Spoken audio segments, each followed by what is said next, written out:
Okay, are we ready? All right, right on time. We have a very tight agenda tonight. It is November 19th. This is our second meeting of the month, regular scheduled city council meeting. Any attendees who have called in?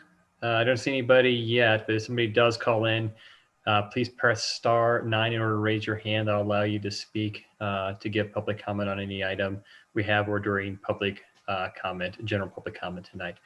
Catherine, could you conduct roll, please? Willman? Here. Wusso? Here. Kaup? Here. Godis? Here. Davis? Here. Here. Hershey? Yes. All right, we'll do the Pledge of Allegiance. I'll lead us in that.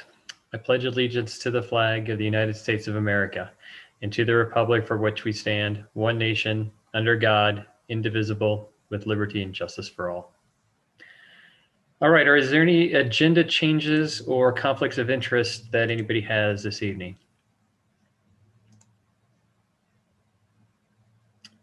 All right, seeing none, I will go on to citizens appearing before council.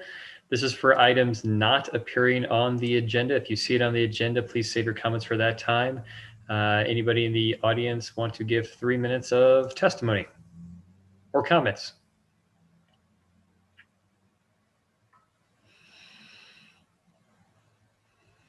Okay. Say I didn't give you a chance. All right, next item is council comments. Steve Davis. I see that Ryan Muse has joined us from Garfield County Clerk's Office, and just want to welcome him across the street to the city. Thank you, Steve. Ryan, I don't know if you want to, if I could put you on the spot and introduce you or have you introduce yourself, but I appreciate Steve making that introduction. No. Okay. Sorry. Yeah. Hi. I don't think I have a video.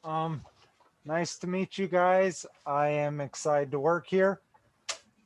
And that's about it. And Ryan, what's your role here? I work for the clerk and I work for the courts. I'm a Pisces. I like poker and gnocchi. Well, if you're a Pisces, you're good on me. Yeah, that's right. And Mr. Mayor, Ryan is also a brand new father, so everyone should congratulate him on that. Congratulations, Ryan. Thank you. Wow. A lot of change.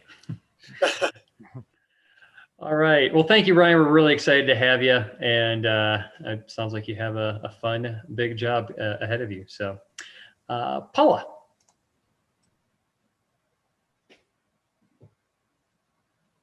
I just had a couple little items. We had a tourism board meeting recently, and it was noted that downtown is experiencing a little vandalism and theft on some of the items being put up to help restaurants out. And I just think it might be a council discussion we should have in the future, and maybe bringing in security or helping out with that. I'm concerned as we all try to do the right thing on COVID and these restaurants in particular, and then to have them have to combat this as well. So something we might want to consider as a group.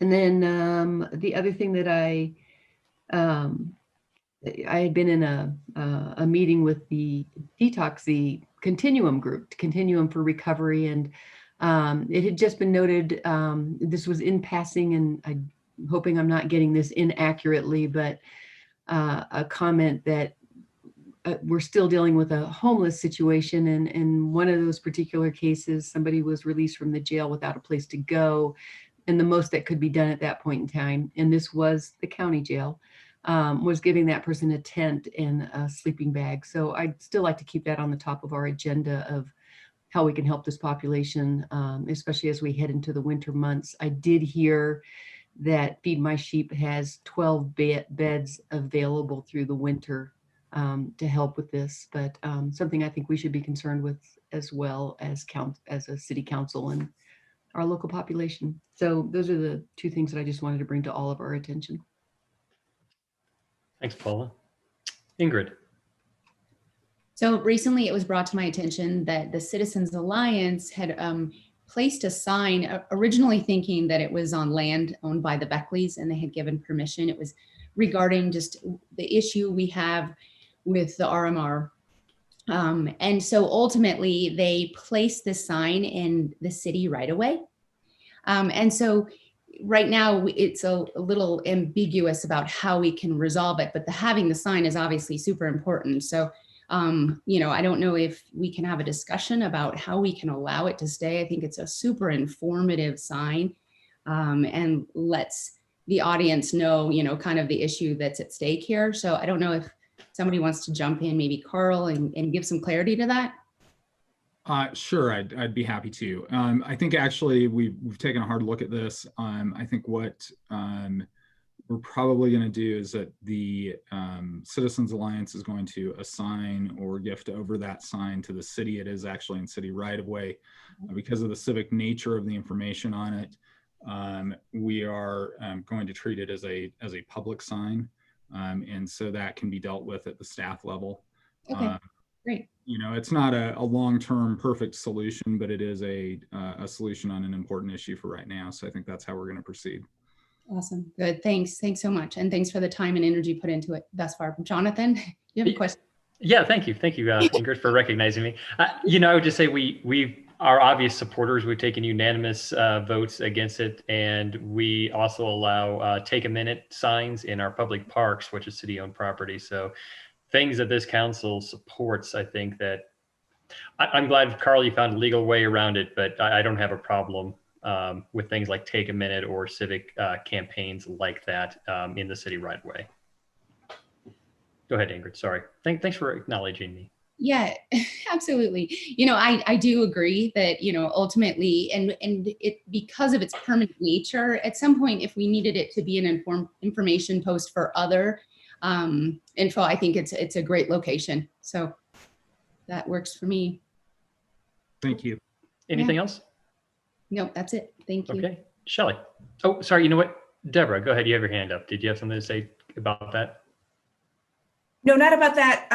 Paula's request for downtown security. I do definitely think when, the igloos are in and the heaters are in, we definitely need to do that. My only question is, would you guys, that's coming in the next couple of weeks. We stopped it because you guys asked us to, because the season was wrapping up. So I'm perfectly fine reinstating it, but because you guys told me to stop it, I think I'd like you to at least give me a head nod saying start it again. Okay, thank you. We'll get on that. Charlie, I didn't see any head nod or any kind of nod I saw from everybody else. Are you okay with that? Great. Thanks. It looks like it's unanimous. Shelley, go ahead. Okay. I have a couple of items that I don't know if we want to get council kind of a head nod on tonight or if we want to put it on a future agenda. But first of all is kind of in follow-up to the joint work session we had between P&Z and the Housing Commission.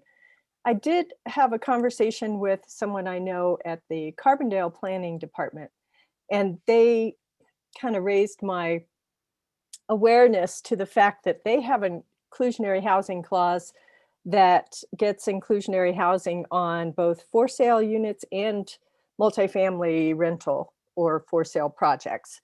So I've went online, got a copy of their code. Apparently Boulder already also does this. And Carl has kind of taken a look at it and explained briefly to me how this can work around some of the rent control laws that exist at the state level.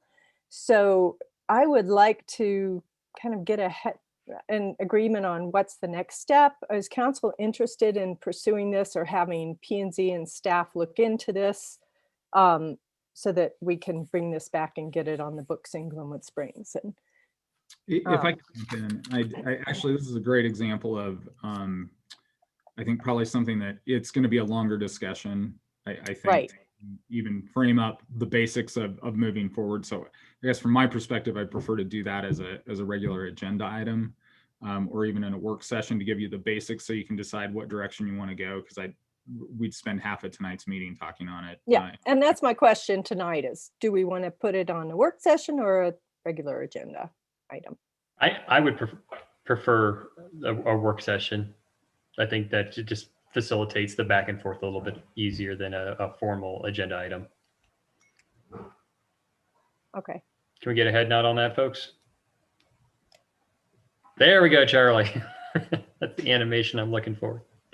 Okay, great. So that's my first item. Second item is, I brought this up in the past. Second item is our future meetings.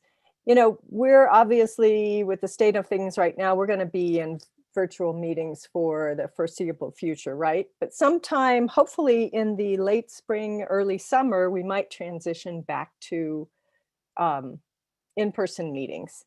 And I think the technology on these online formats, you know, whatever platform you may be operating on, has really progressed a lot, and it's constantly progressing and improving the technology. So I'd really like to look at us being able to do a hybrid type of meeting when we go back to in-person meetings. I know the county's already kind of doing this. There are other examples where I've seen it happening in when I participate in broader meetings. And I personally just think that there's an advantage to allowing people to participate online. The public, it gives us greater transparency. It just allows for greater inclusion. There may be some issues with it, but I would like to explore that more. So again, do we want to have a work session on this with staff, or do we want to just put it on a future agenda? Just input from council. Is that spring of 2022? 2021. I'm joking. Hopefully. Summer 2021, maybe. I think that would be a good topic for a work session. I would support that, Mr. Mayor. And I would like to throw it out that maybe we do it here and give IT an opportunity to do a little research and see if they can kind of give us some intel at a meeting and say, you know, here's some viable routes to make this come together. And since we don't have to get this done in 30 days. Right, there's no rush. Yeah, I think it's great. I like that idea. And just for clarity's sake, Shelley, you are speaking about when we're able to come back as a group and after a post-COVID world? Basically, post-COVID, post-vaccine, where we're able to bring our meetings back to City Hall. But I just really, I think the technology has progressed and we need to keep up with the trends and the future of online participation. Steve, then Charlie. I think it ought to be an agenda item in a work session. We really technically are not supposed to give direction. So I'd like the opportunity to discuss it and vote on it if we're going to go that route. Thanks, Charlie. I guess my only comment is I think it's great if we get more public participation by somewhat of a hybrid meeting, but I still think we as council members, once we get back at City Hall, need to be in City Hall where we can see and look and talk to each other. So, but I guess we'll have that discussion, as Steve said, when we have an agenda item. So let's, Shelley, if it's okay with you, maybe, and staff, I'm looking at Deborah, maybe January, we'll have a presentation? Sure, that sounds great. January-ish? I would just ask to, let me talk to staff, because there is some talking back and forth of, can we use CARES dollars? I don't know if we can, because we need to do about $75,000 work on council chambers to be able to do this. And we need to upgrade our technology anyway. I don't know if we can do it by the end of the year. I don't know if us saying we want to do it post-COVID works. So just give me a little time to even figure out when we should bring it back to you. And I don't feel like, Deborah, budget. We won't be expecting answers at that initial meeting. It's more of let's start the conversation and see what the opportunities may be and where council wants to go. And just for our funding request, it doesn't have to be post-COVID.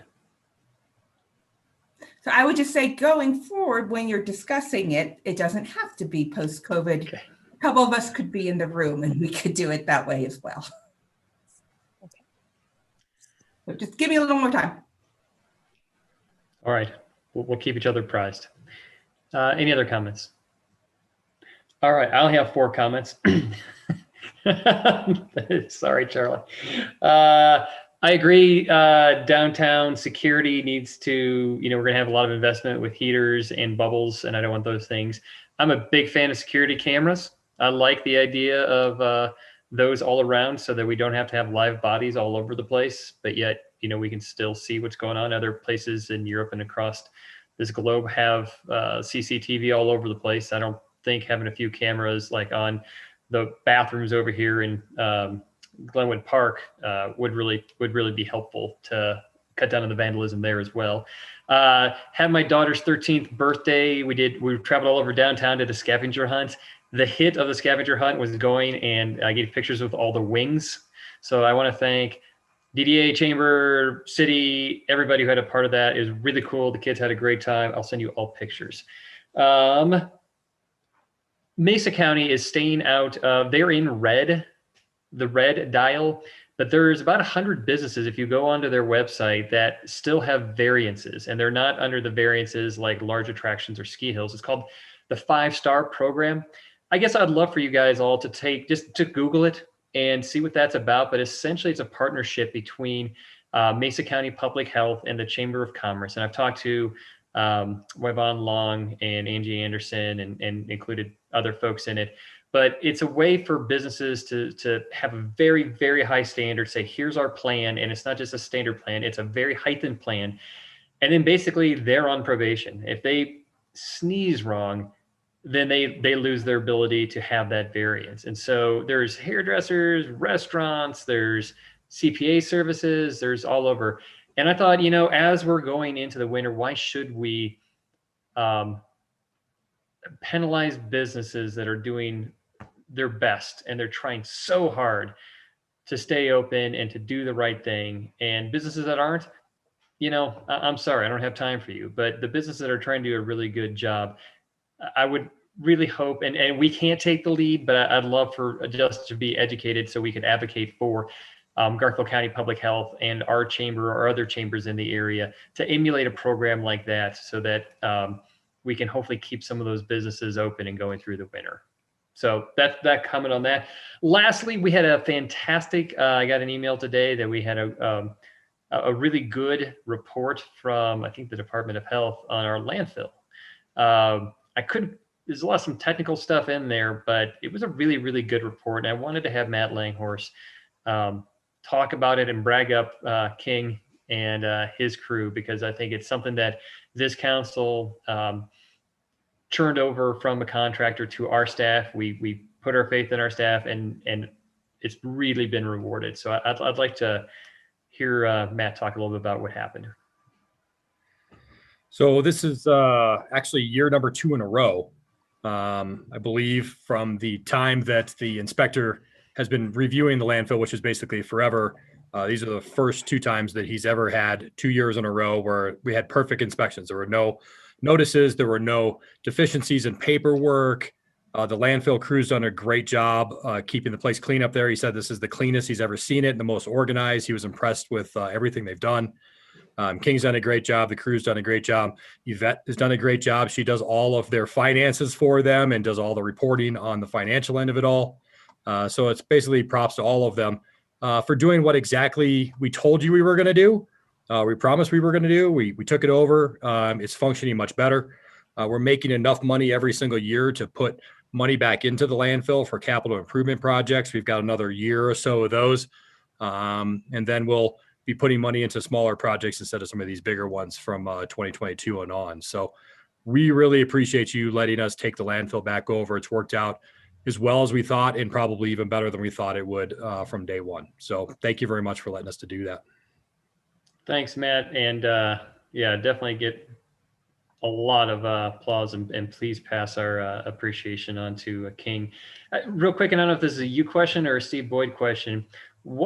How much money was the landfill costing us under our previous contract, and how much net revenue are we making? What's the difference to the citizen taxpayers for the landfill? We were losing $1 million a year. Now we're making $1 million a year. That's decent. Yes. And that would be a heck of a story if the paper wanted to report on it, because that is something to be proud of. that $2 million swing doesn't happen with most things. So thank you very much, Matt. Yep. No Job, problem. Matt and King. Yep. King's done a great job. All right. Anything else good for the order? For the good of the order. Jonathan, I just mentioned that you mentioned the wings. The DDA at their meeting this week approved funding for 3 more sets of wings to be put up in town. So I think it's a great promotional project. The Chamber's real active in that as well. So Awesome. Deborah. I just wanted to make sure you guys acknowledged Chrissy from the apothecary, whose idea I believe it was. So she got a fantastic idea. absolutely.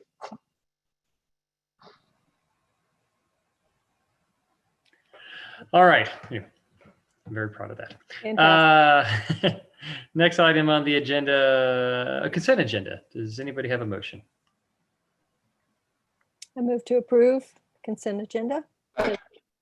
I'll second. I do have a question. Go ahead, Paula. I just noticed in there that we're sorry, I gotta find it. We're appointing somebody to the Senior Programs Advisory Board, and it would just be great to have like an annual report from that, or for RAFTA, or some of these boards that we have people participating in, and just to kind of hear what's going on. So I don't know, Deborah, if that's something we could consider in the future. Well, obviously for the ones that are staff, that the staff is going to, absolutely. For the ones that council goes to, we could always get back to adding that on the agendas. Because I don't think I want to give you guys homework and make you do a presentation. No, I get it. I was like, oh, that's cool that we're on that, but I have no idea what that means. So. What does everybody think about trying to get back onto at least having one joint meeting with council and all of our boards at least once a year? I think we have 13 boards and commissions, so it'd be a little bit more than, every other meeting we would have a half hour, 45-minute joint meeting with the board or commission. What do folks think about that? I agree. Yeah, I think that would be great. Just at least touch base once a year. We can keep it pretty short. We don't have to solve all the problems in those sessions, but. Okay. It's good for us to and for new council people as well, just to know our affiliations and to have a better understanding of what they do for our community. And that doesn't absolutely preclude something like the MOVE Study and Transportation Commission having a second meeting, or the FAB, come budget time, having a meeting if we need to have more meetings with our advisory boards because there's something of particular interest or importance, then we can do that as well. Deborah. It is 16 boards and commissions, which is fine. Would you like us, because you've been pretty strong on, we don't start before 3:30, right? So we can definitely do this, and then you're doing one of those and then one work session item. And as far as I understand it, that is it, which is totally fine. I just want to make sure you guys are all on the same page on that, because you also like to get through things. I'm going to jump in really quickly and say, since we're doing things from home right now, we're all saving a little bit of time with our commute. And so if for the next 6 months, we were to just kind of update on all of those boards and commissions, I think it would be a benefit to all of us, as well as the board and commission. I mean, that they know that we're involved, especially for those that we don't have a liaison. And for those, it'll be more than 16 if we don't count that one in. And I'm not trying to discourage you guys in any way, shape, or form. I'm just trying to understand the rules that you want. So Yeah. When I 30 or 3:30. Go ahead, Shelley. No, I had just felt like we had put that on hold because of 2020 and everything that was going on. So for 2021, it would be great to bring that back. And I don't know if every commission needs a full work session or if some of them can just show up on a regular agenda item and present their goals. Maybe that's an option for some of the commissions that aren't quite as active. I don't know. How do others feel? I think we could do like a half hour maybe for some of the ones that aren't very active, and maybe an hour for some of the ones that are more active or we have more things going on right now.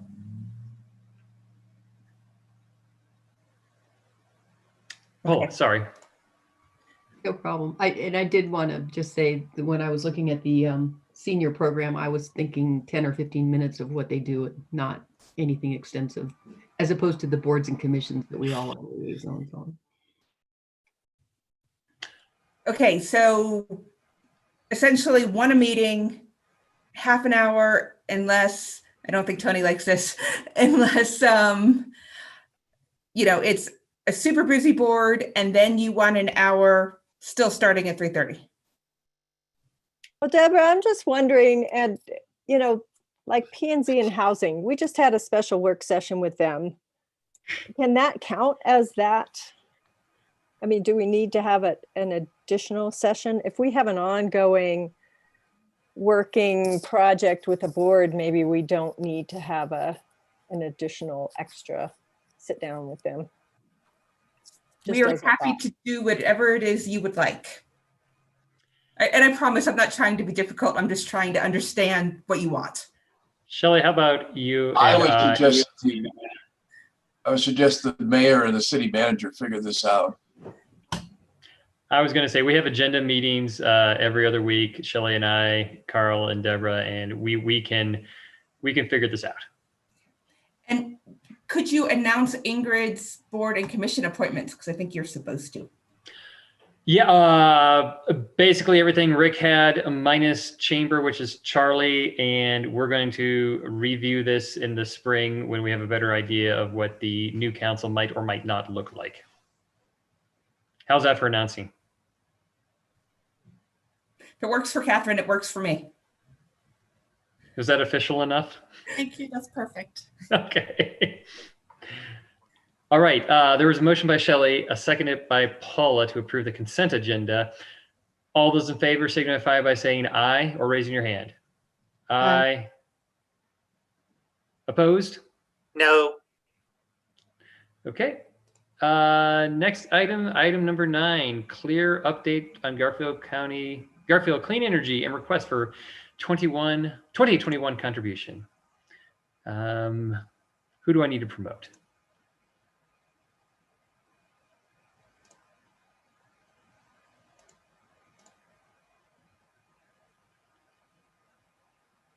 Anybody else?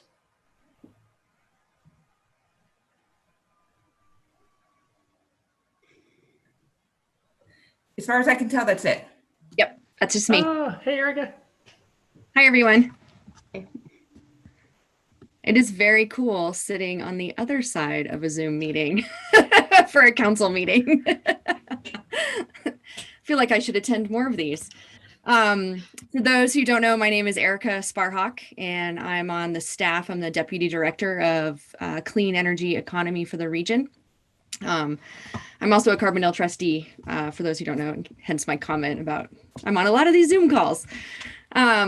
And so I'm here tonight to give an update on Garfield Clean Energy, which is one of Ingrid's newest appointments, and had a great call with her earlier, giving a nutshell overview of all the stuff we do. And so tonight I'm just giving our annual update, just what Paula requested. On Garfield Clean Energy's work. And then I'm going to touch also on Clear serves a couple roles for the city. We work with, we're the staff for Garfield Clean Energy and administer those programs. And then we also administer, and there's a lot of overlap with these two programs. So there's a lot of economy, good savings and efficiency in delivering the programs. We administer the rebates for the City of Glenwood Electric Department and Sustainability Program. So I'll give a brief overview of that program as well. I know you have a packed agenda, so I'll try and leave time for questions, or can do follow up with anybody who needs more details on kind of the difference between the two. For GCE, first, I just want to say thank you. You're continuing a long legacy of leaders in Glenwood Springs being part of Garfield Clean Energy. And in fact, Shelley was part of the original advisory board in her first stint on council. And it was over 10 years ago, which is kind of amazing. And now we've got programs that are regularly delivered, and we've been able to adapt even in 2020. A few things I just wanted to highlight in our programs. I'm not going to read the packet, and I assume everybody has gone through that. So I want to highlight the work we did, because I feel like it overlaps nicely with our impacted communities during the pandemic. Is we worked with Lift Up to get flyers in all of the food bags about the low income program. And within 2 months had 33 new applications submitted into that program. And so we've maxed out how many households can be served in 2020 for Garfield County. We've got 47 households being helped. And that program was piloted and launched with Garfield Clean Energy in 2015. But really, we use mostly utility funds from Black Hills Energy and Excel. They have an allocation that goes to low-income programs, and they just weren't getting here prior to that. So by us doing the outreach, and we partnered with Northwest Cog to have them do the work. They're really good at doing their weatherization programs. So households who apply can frequently get air sealing, insulation, a new furnace, LED lights, and a new fridge, all cost covered by the program.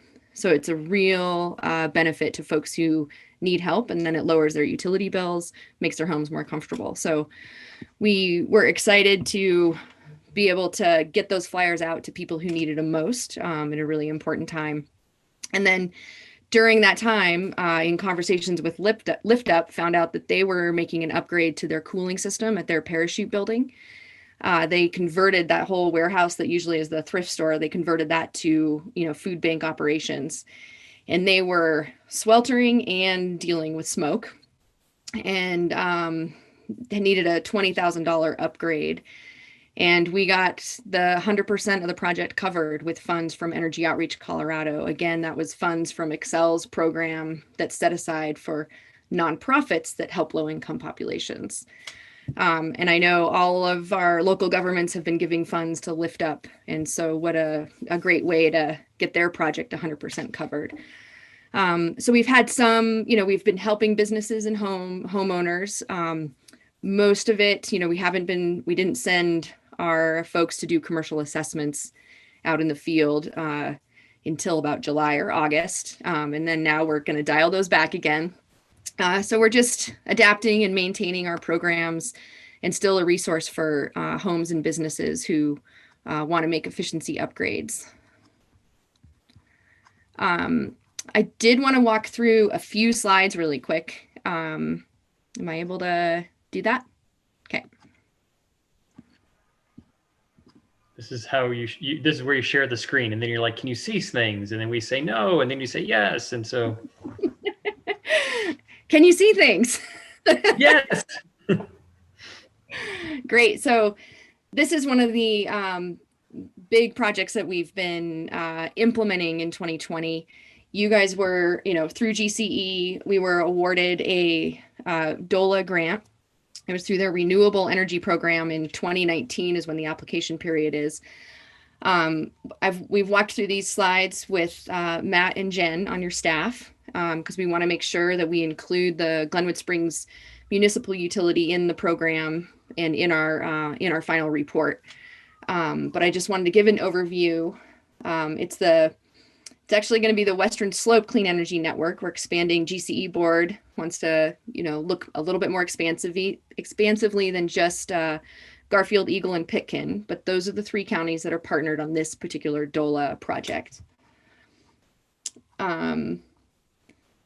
So we are working on this planning effort, and there's some details here, but really I want to get into, we're building on collaboration and work that we've been doing for the last 3 years, coming up with ideas for how we can accelerate solar development across the county.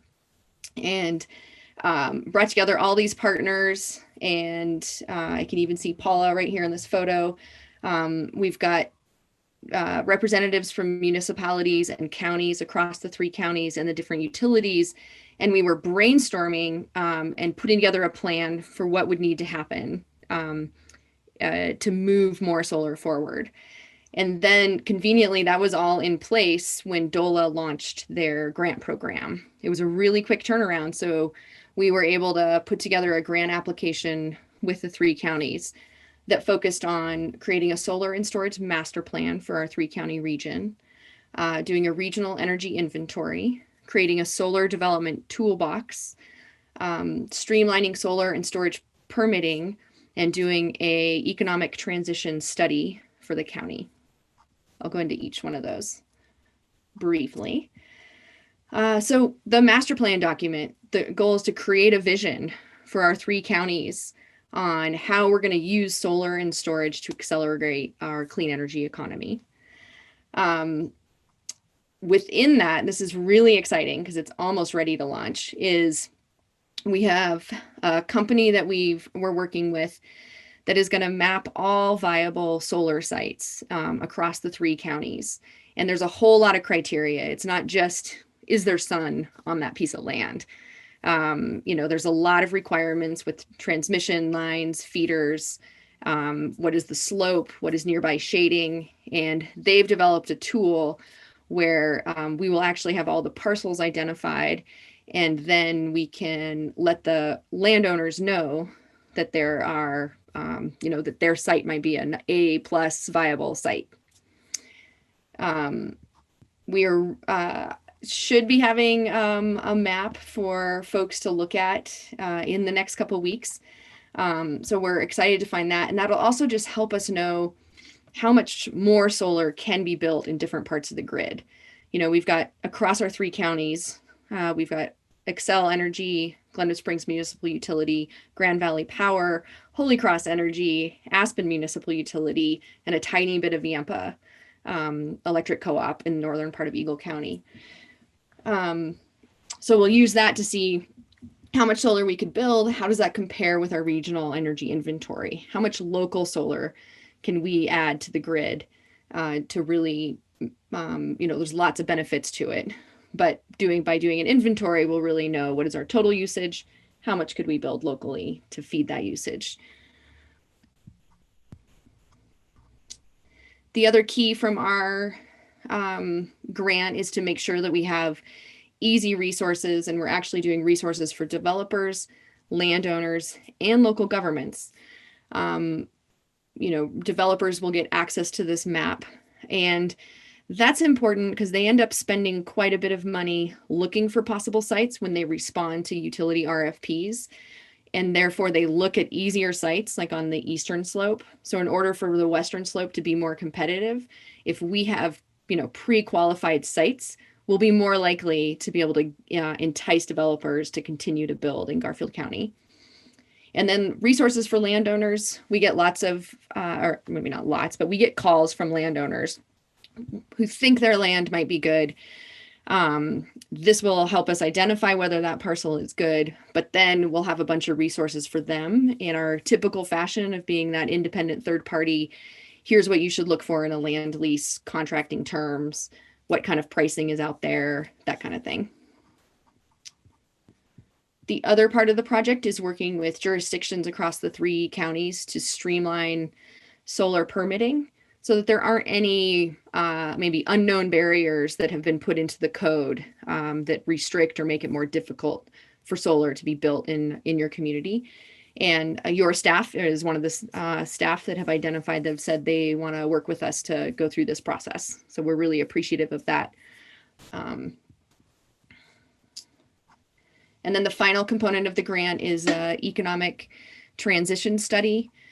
Really, one of the things, it's really easy for people to assume that solar could just replace fossil fuels, but we're all very dependent on those, the public revenues that come in from oil and gas. So assessing what those are and what would need to be replaced for a clean energy transition to take place that is, helps our local governments, doesn't hurt them. So looking at that, looking at policies that are in place that might give reprieve from solar farms having to pay property taxes, but we know property taxes benefit our local institutions. So making sure that we're identifying any of those so that we get maximum benefit for the whole community as well. And so I won't go through the details of the timeline, but we're looking for mid-winter, January-ish, February-ish for having our report. We're still waiting. We have a lot of data that we've been waiting for, and we will be sending out that report and kind of summary to all the entities. And we'll be working with Matt and Jen on some of the components on how we include the city's goals and just in this report so people understand where you guys are at. And so that's it for the DOLA project overview that we're giving all the partners. Are there any questions on GCE's overall work or on this particular project?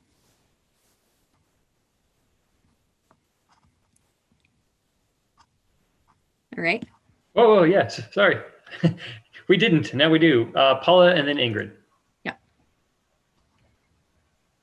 Oh, I'm so glad you're here sharing this with us, Erica.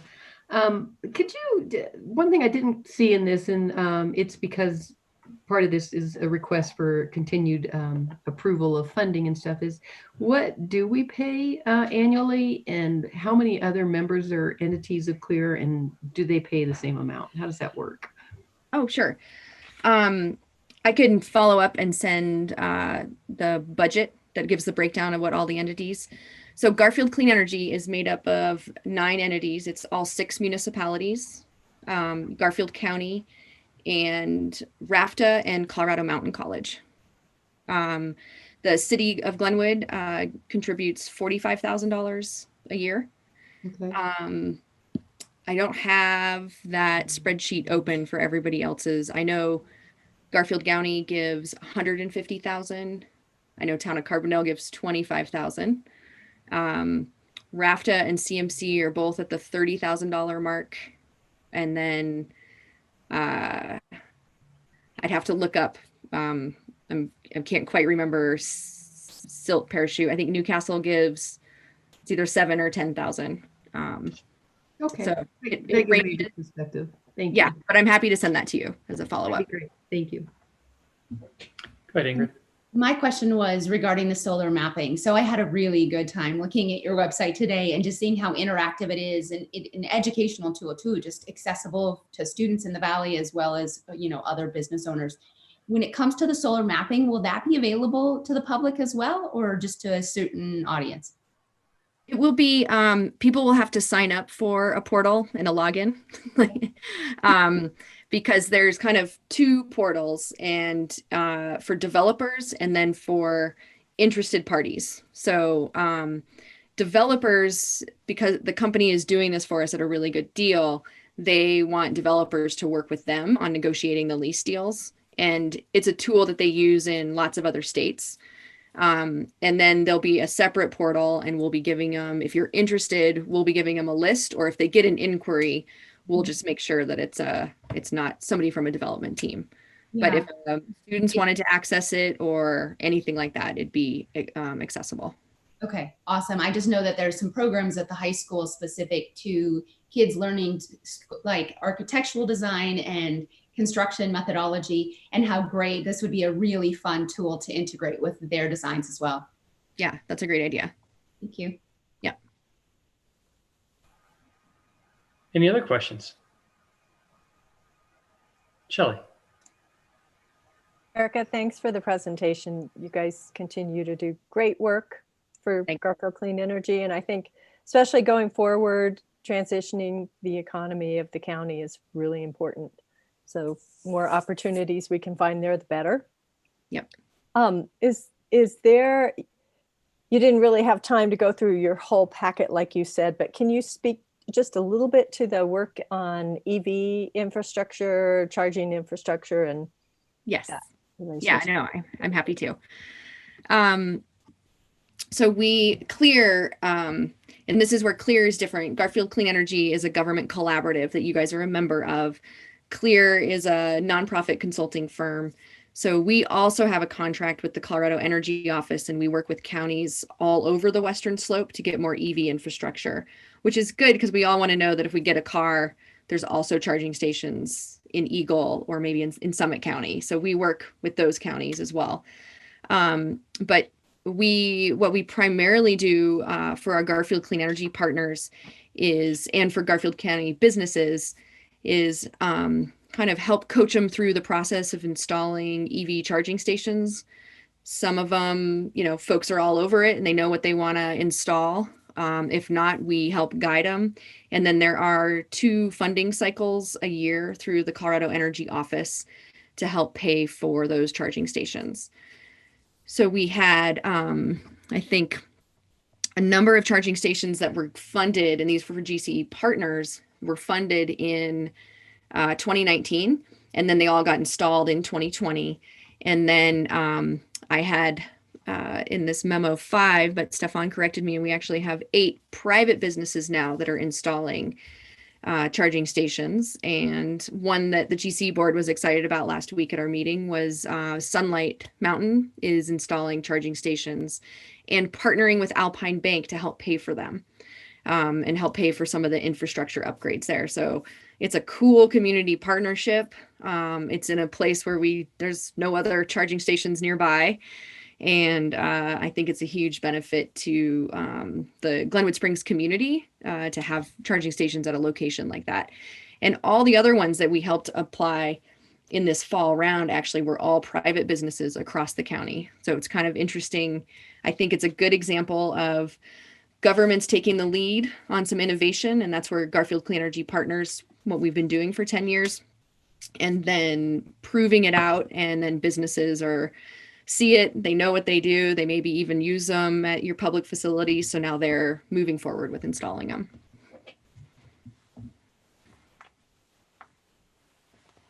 All right.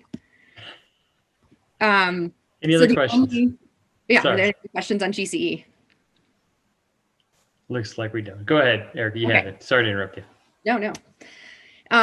So I wanted to make sure, because it's also as part of the staff memo, it mentions the CLEAR contract for implementing your rebates and the staffing involved with the rebate program. And so I just wanted to mention that with that, we do marketing, and then we also provide coaching and directly go out and do the commercial assessments. So if a business calls us and they need a walkthrough or help identifying the lighting, we do that program, and that's through that sustainability program for the city. And I did not include enough in the packet or anything in the packet on that program, but we usually put together a report and send that to you kind of wrapping up the year end.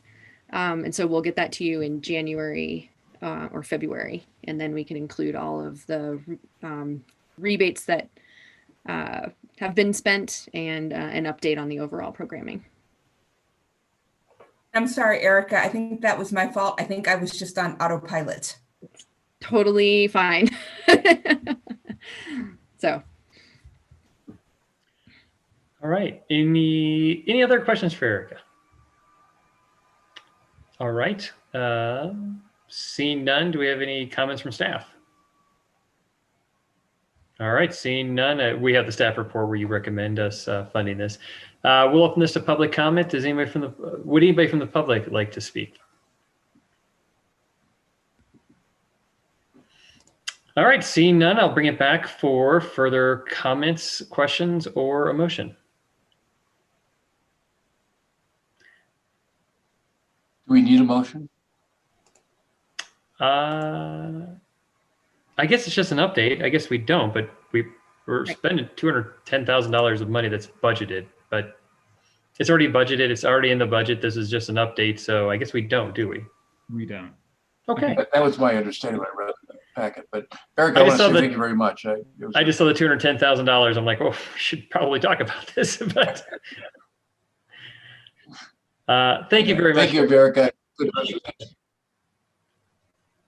Yeah, thanks you guys. And feel free to follow up with me if you ever have any questions or if you want a home energy assessment.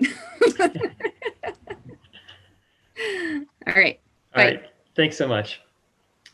All right. We're on to item number 10, Red Mountain Water Treatment Plant and No Name Tunnel Design Contract for upgrades due to Grizzly Creek Fire. Good evening, council. I am looking for, we're gonna have Leanne from Corollo come advance. Alyssa, can you move Leanne Miller over? And Mr. Hayes, please.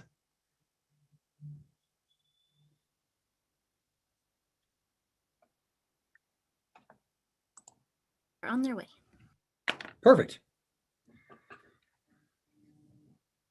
So we're a little behind the 8 ball on this conversation. We've been kind of moving forward with designs on a lot of different things in our water system, as you guys know.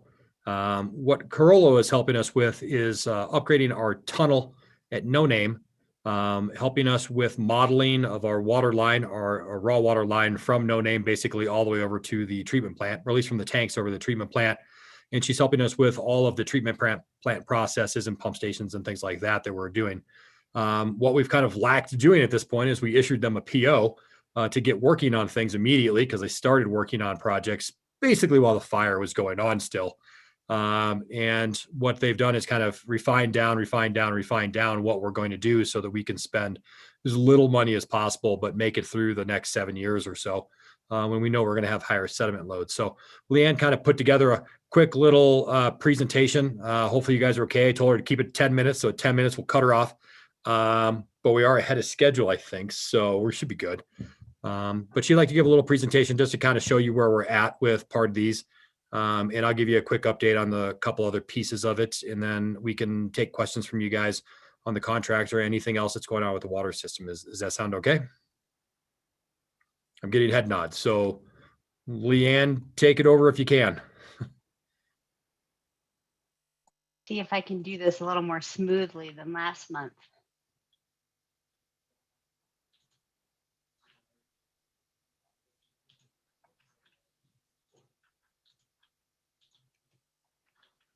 Okay, can everyone see my screen? All right, great. Well, thanks for having me again to give you a quick update on what we've been doing and where we're at. I know we talked last month about a lot of different things and not much has changed. We've kind of moved some things around into different project buckets and actually found a couple ways to save a little money. So that's a good thing, I think. So I've already got good news. We haven't even started yet. Okay. So we'll do just a quick recap about the water quality impacts and what we're going to be looking for once we get into some of the situations that we'll see with the poor water quality from the fire. We'll give a quick solutions update. We'll talk about the construction project that's in design right now, and construction is planned to start in January. And then we'll talk about the costs projections at this point. So this is just a quick recap of what we talked about in October. Again, there's 3 primary parameters that we're looking at with regards to the impacts to water treatment from the Grizzly Creek fire: sediment and turbidity, so more mud, dirt, solids material. Organics and nutrients can be problematic and impactful, and then increased metals concentrations in the source water as well. All right, solutions update. So as we started getting into design and refining some of the solutions and recommendations to move forward with, we really tried to hone in, I think, on 5 primary goals. The first goal, obviously, is develop treatment solutions that reliably address anticipated water quality challenges. I don't know if you remember that iPhone commercial probably 5 or 6 years ago where they said, it just works. That's really the number one goal, is we just want it to work. We're spending some money here and we want to make sure that it's reliable and going to meet your expectations and be able to treat water well. The second is we need to have the solutions installed by spring runoff for 2021 to handle any of the inclement water quality issues we see in the spring. And that's May 1st or end of April typically. So that's what we're targeting on the construction project. We're trying to provide early warning systems to allow time for the operations staff to respond. And we're trying to invest the city's dollars wisely. So we started looking at improvements that are going to have long-term benefits that are going to help us meet the needs in the spring, but also are going to serve the community and the water system for years to come. So really trying to invest dollars as wisely as possible for long-term benefit and value. And we also want to provide solutions that are going to provide value to address impacts from the next fire, whenever that might be. We live in a mountainous fire region that is likely to see another fire in the not too distant future. So it's important to be thinking about the future as well. So here's the sort of summary of the recommendations. And most of these are almost exactly the same as what we talked about in October. They're just reordered in a slightly different way, but most of the information that was in October is now moving over to November. And we're going to talk about this in a little bit more detail, so I'm not going to get too much in the weeds here.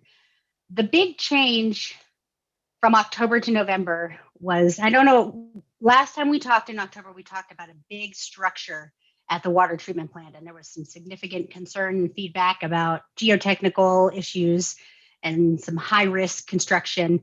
And as we started digging more and more into the design of that pre-sedimentation structure at the Red Mountain Water Treatment Plant, we felt like the costs were escalating quite quickly in addition to the risk. So we sort of pivoted from that approach of the big tank at the Red Mountain Water Treatment and said, let's invest in revitalizing the assets that you already have inside the water treatment plant and doing some system improvements, giving you a bit more robustness and resilience. The water treatment filters haven't been upgraded since 1976, so there's a lot of opportunity there to not only provide higher treatment capabilities and more resilience, but also to renew some infrastructure and provide another service there too.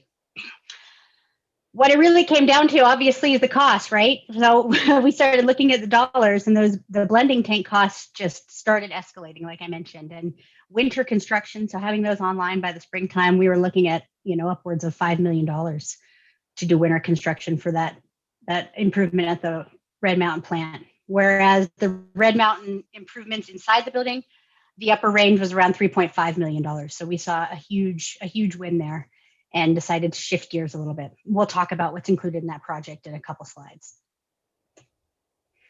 So the updated solutions and recommendations, and this kind of is in line with our scope of work.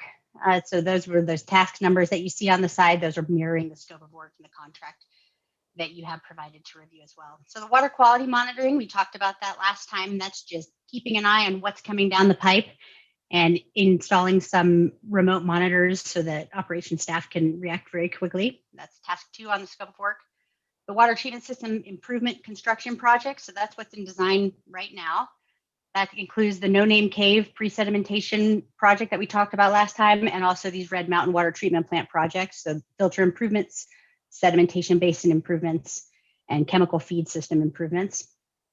The instrumentation and controls improvements, that's going to allow the operations staff to have more data and more automation to help them make decisions more quickly and see trends in the water quality and trends in the treatment performance so that they can react and respond. And then the fourth is process optimization support. So that's some of the work we've been doing with treatment plant staff to help get them feeling comfortable and confident on some of the new technology and the new methods that we're moving forward with in the spring. So all of these are in progress or ongoing. The design process for the construction project, that is scheduled to go out to bid December 4th. So we've had a team of about 13 engineers working pretty much full time for the past 3 weeks to get that design ready to go. That's been a pretty big effort, but it's very exciting. And all of these other ones are kind of happening in progress and parallel to the construction project. So what is this big construction project? This is the meat and potatoes. Here's the scope of the construction project. We talked a little bit last time about the no-name cave pre-sedimentation system. The city SWAT team has been in there for the past 2 weeks doing some of the demo work for our contractor to get in January and go to town with installing the new technical equipment. And then the Red Mountain improvements, like we mentioned, increasing some of the capacity on the sedimentation basin, improving the filters so that they can handle higher turbidity events more resiliently, and then also improving the chemical pre-treatment system. So operators have all the tools in their tool belt they could possibly need to be able to treat whatever happens in the spring. And then the instrumentation and controls improvements are happening parallel to the construction design, but those are a separate contract. So you can see the no-name cave pre-sedimentation model. We've got a 3D model here on the screen that you can see of the improvements that we're making in that cave with some new plate settlers and some new gates and new treatment equipment. Like I mentioned, the demolition work and early structural work is in progress. We've been working with the city SWAT team, who's been doing a great job of getting that work completed. We've already done a competitive pre-selection for long lead time equipment and have pre-selected specific equipment and are having pre-design meetings with those manufacturers now. The shop drawings are in progress so that once we have a contractor on board in January, they can procure the equipment right away to meet our aggressive construction schedule. And the permit application has been submitted to the Colorado Department of Public Health and Environment for approval for this facility, as well as the Red Mountain facility. So that is also underway. So the Red Mountain water treatment plants, again, this is the 3D model that we developed for the pre-treatment building. These are the sedimentation basins here that we're replacing all these plates that help remove the solids and get things to sink down to the bottom and get out of the drinking water. Similarly, we've had a competitive pre-selection for long lead time equipment for the Red Mountain water treatment plant as well. Shop drawings are in process for all of this equipment also, and permit applications been submitted. We've also been coordinating with the instrumentation and controls engineer that the city uses for on-call programming. And we have a meeting next week to talk about some of the automation that goes along with some of these improvements. So this is just a quick status of what's been done and what's coming up. I think most of these we've already mentioned, but these pre-selection items are really geared to minimize risk associated with delivery. Like I said, we have a very aggressive construction schedule. Getting the design complete in 5 weeks and the construction installed in 4 months is quite an effort. So we've been trying to front load as much of the work as possible so we can guarantee that this is started up and ready to go at the end of April or early May. So what's upcoming? This project goes out to bid on December 4th. We have spoken to a number of interested contractors and started kind of fueling the fire a little bit and getting people excited about the project. And there is some interest, so that's good news, some interest from qualified contractors. Bids, we're shooting to have the bids due December 29th. And then this is the real kicker is we really need to have council approval for the construction contract by January 7th so we can move forward with purchasing this equipment and getting the contractor on site to finish up any of the demo work and moving into construction. So substantial construction completion is slated for April 30th. Back to the good part. Here come the dollars. All right, so a lot of these things have already happened. The remote monitoring for no name, that's been completed already. And we've just included all the costs in addition to just the construction project. So the remote monitoring at no name was $20,000 and that's done. The water treatment system improvements project, this is just the construction project aspect, because like I mentioned, there's some portions of this project that city staff are working on. There's some electrical components that are coming into play too. So just what we can anticipate seeing in a bid at the end of the year is around $3 million likely from a general contractor. We have included some costs for owner contingency. Again, since this design is happening so quickly, we do strongly recommend holding a 15% owner contingency for things that might come up during construction. And that's also included in that 3.1 million. Water treatment system improvements, the things that are outside the construction project. So all the work that the SWAT team has been doing some of the electrical improvements, some construction access snow removal, because I think city staff is going to be supporting the contractor on some of the snow removal on the road up to Red Mountain and also up to No Name Cave. And that's around $200,000. We're thinking that might be pretty conservative, but we're shooting a little bit high there for planning purposes. Instrument and controls improvements, again, that's contracted through the city's on-call engineer, and that's $100,000 estimate. And then I know Matt's going to talk a little bit more about the Roaring Fork pipeline and the mixing vault. One of the things that we did with that blending structure is we recommended shifting that over to just doing a mixing vault, and you can even probably do that with piping, because one of the purposes of that big structure at the plant was to combine Roaring Fork water with the mountain source water from No Name and Grizzly Creek. But we can probably do that in piping and not have to dig a big hole and install a big building. So we think there's some real cost savings to transitioning that big structure into a piping vault or a mixing structure instead, to save a little bit money, and combining that with a Roaring Fork pipeline project and doing it at the same time. And we had that at $2.8 million. So this is just an overview of Corollo's scope of work and what was included in the contract that you saw. These are just the tasks, the 1, 2, 3, 4. Of note, we did recommend shifting the scope of work associated with the mixing vault or the blending structure to SGM's contract with the pipeline work. That makes more sense, and I think it's going to be most cost effective for the city. Since they're already doing that work on the pipeline, those will be bid together and constructed together, and it's definitely going to be a cost savings to have that work combined into that project. And with that, how did I do on 10 minutes? Not too bad? All right. Yes. Questions? Go ahead, Paula. These costs are covered under, and this might be not be a question to you, Leanne, but these costs are covered under the $8 million loan we just received. Is that correct? We'll be covering, using the loan to cover these costs to start with? The answer to that is yes and no. Okay. So the CWC loan will only cover things that are not considered treatment. If they're pre-treatment, then we can use it to cover the cost. So a portion of these, the 2.8 million, the no name stuff, the Zeta meters, some of those things, we're allowed to use the $8 million on. So as you can tell, I think when we talked about this about 2 months ago, we were at about a $10 million list. And then a month ago, we were at about 8 million. Now we're down to about 6 million. When it comes to the actual list, you add fees on top of that, geotech costs for consultants and work and things like that. We're probably back up to around $7 million at that point. So approximately half of that can be covered by the $8 million loan right now. And we've got a few other things on that list that are outside of this discussion at this point, but yes and no. So partially yes, partially no. Steve, Yvette, and I and Nick, our bond counsel, are working on other options.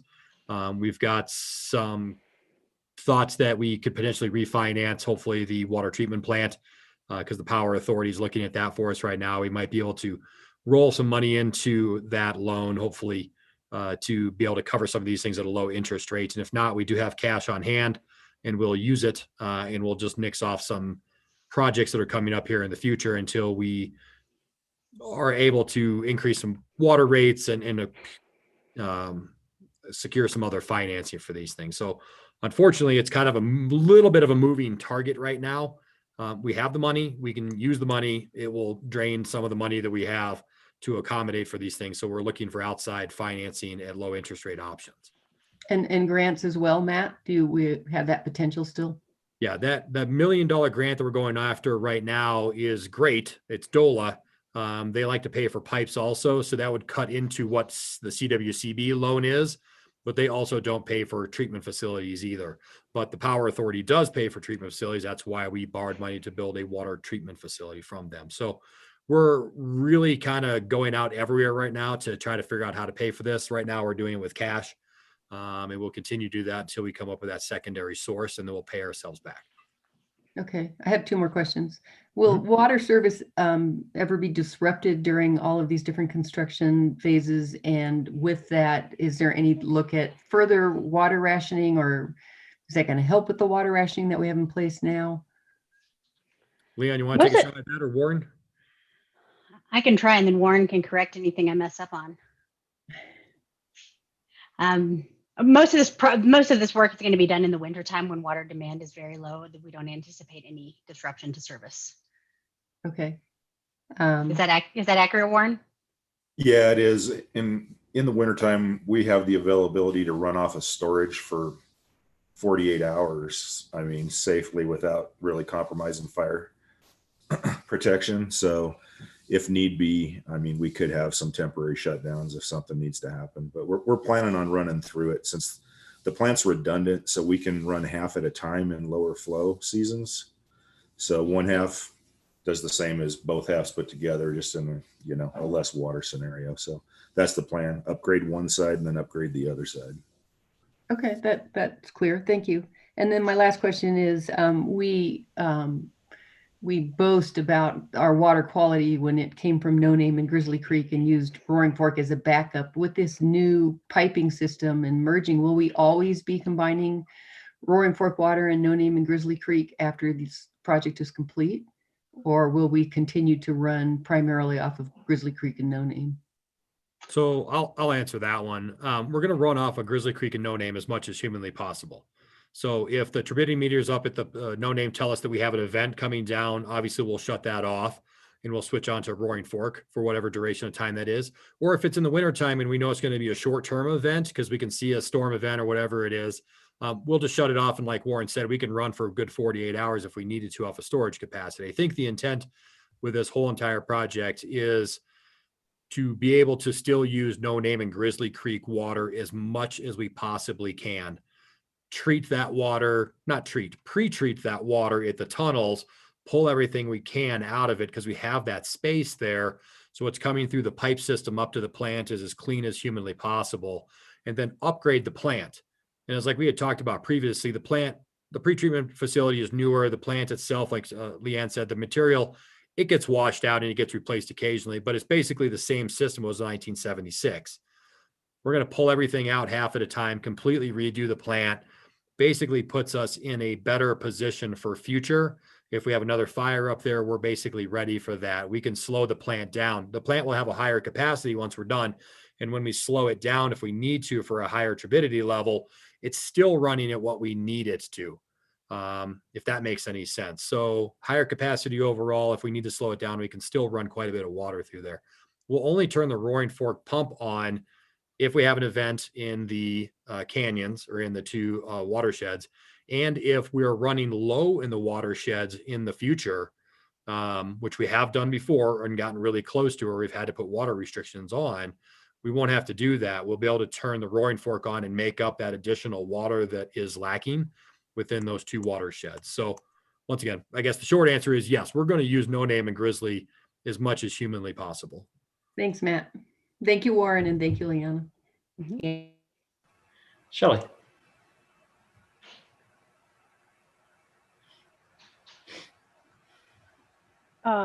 Thanks again to all of you too for the updates. I think it sounds like these upgrades will serve us going forward in the future. So it sounds like a great way to go and needed upgrades to our plant. So that's great to hear. I do have a question on water quality. There's been, in addition to Paula's questions, there's a lot of talk about added chemicals and more chemicals needed. Can you guys speak to, do these chemicals leave any residual in the water after they're treated? And will it affect our water quality going forward in the short term?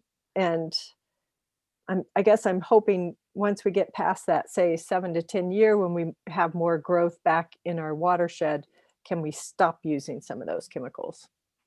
Yeah, I can definitely speak to that. So the chemicals are really just used, and we touched on this briefly last time. It's used to make any of the little particles in the water stick together and be bigger so that they settle out more.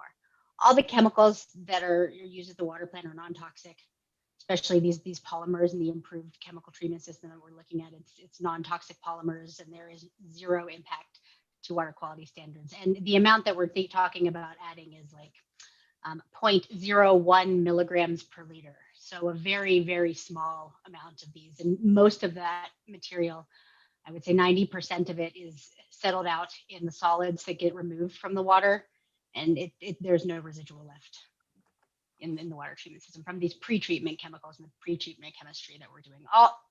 Essentially, we're trying to make the cocktail right with the water to get the best treatment we can, to get everything to settle and get down into our solids collection system. So it's really just helping us remove more. That's a great question, though. Okay, thanks. Ingrid. Hi, Leanne. It's nice to see you. Thank you guys so much for all your hard work on this, and it's so appreciated.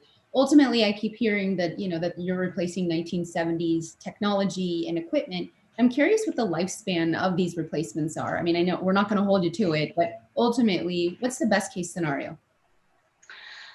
Mechanical equipment for water treatment systems generally has a 20 to 30 year lifespan, depending on how well it's maintained and operated and the operating conditions. So it really depends on the water quality of the system and the maintenance and continual upkeep. 20 to 30 years is sort of the industry standard that we say for most mechanical equipment, though, without some type of replacement.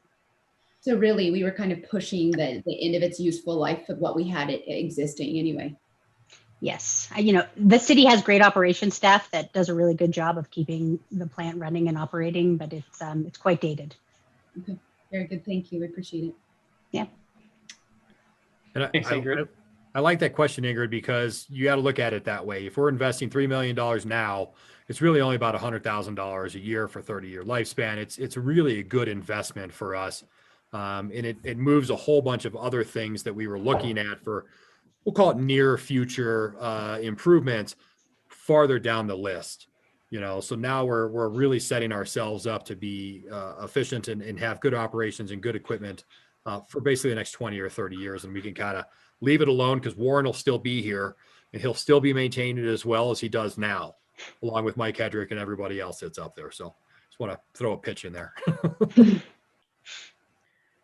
Charlie, I saw a hand up, but I don't see it up anymore. So I assume you got your question answered. It did. Thank you. Okay. Is there any other questions for Leanne? Okay. Well, I will turn it over for public comment. Seeing none, I'll bring it back for further comments and or motion.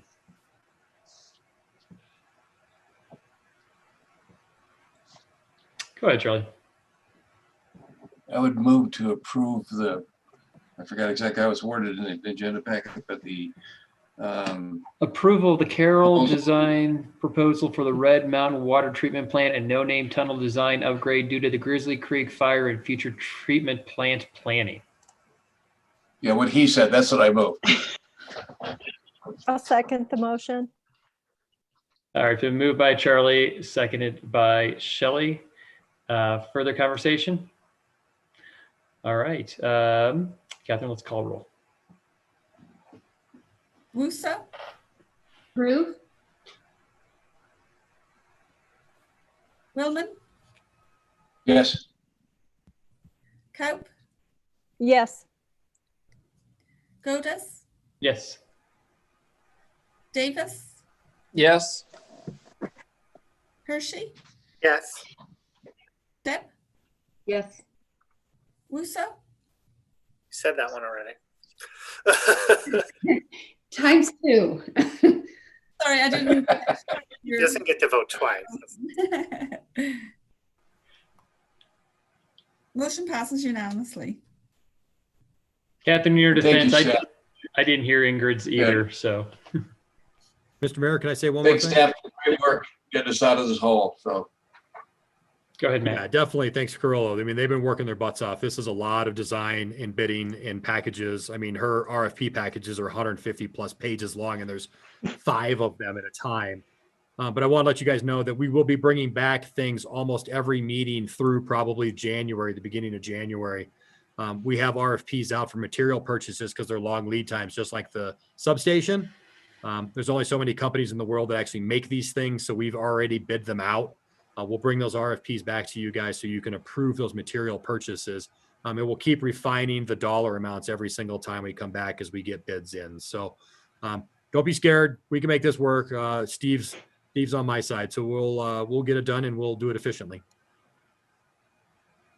That's it. Thank you all very much. Thank you, Leon. Thanks, staff.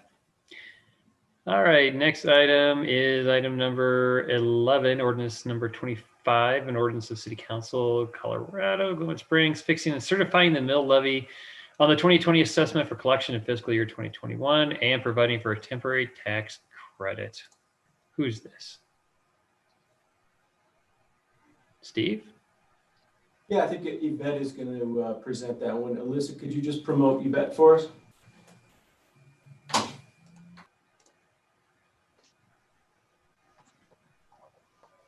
Thank you.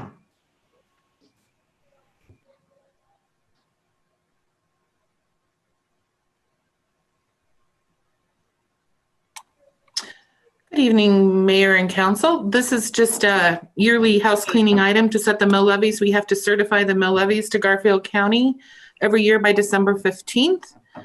So this and the next item, one is for our general mill levy and the other one is for the GID. So this just, we have gotten preliminary numbers from the county to base those assessments off of. The final numbers will be in next week, the week of Thanksgiving, and we will adjust them before the final reading. So this is just, again, a housekeeping item to set those mill levies so we can certify them to the county. Any questions? Charlie? Nope. Okay, your hand went up a second. Any other questions? All right, since it's a ordinance, we'll turn it over to the public for comments. See none, we'll bring it back for a motion. Charlie, go ahead. I move to approve ordinance number 25, series of 2020, an ordinance of City Council, City of Glenwood Springs, fixing and certifying mill levy in the 2020 assessment for collection of fiscal year 2021 and providing for a temporary tax credit. Second. Been moved by Charlie, seconded by Tony. Any further discussion? Catherine, let's call the question. Hope, Yes. Davis, Yes. Hershey, Yes. Stepp, Yes. Wuso, Yes. Godus, Yes. and Willman. Yes. Motion passes unanimously. Awesome, thank you. Ordinance, or number 12, ordinance number 26. This is fixing and certifying the mill levy assessment for the collection. Did we just do this one? Yeah, this one is, it's a second one. The first one was for our general mill levy. This one's for the GID. Okay, it read very, very similar. So this is the GID, district number 1980, and providing for a temporary tax credit. Assume it's housekeeping as well. Sorry, yes, it's exactly the same thing. It's just setting the mill levy for the downtown, the general improvement district. Gotcha. All right, Paula, question? No, I was just going to move to approve ordinance number 26. I think just because it's an ordinance, we need to open it for public comment briefly. So I'll do that real quick. I'll come right back to you. Anybody from the public like to comment on it? All right, seeing none, I will now bring it back to Paul. And Paul, most of the time I screw up the other way. So that's okay. So I move to approve ordinance number 26, series of 2020, an ordinance of the City Council of the City of Glenwood Springs, Colorado, fixing and certifying the mill levy on the 2020 assessment for collection in fiscal year 2021 for the Glenwood Springs General Improvement District number 1980 and providing for a temporary tax credit. Second. Been moved by Paula, seconded by Tony. Any further discussion? All right, let's make it easy. All in favor signify by saying aye and raising the hand thumb. Aye. Aye. Any opposed? See none, motion passes unanimously. All right, next item is... Thanks, Yvette. Thanks, Yvette. Thank you very much.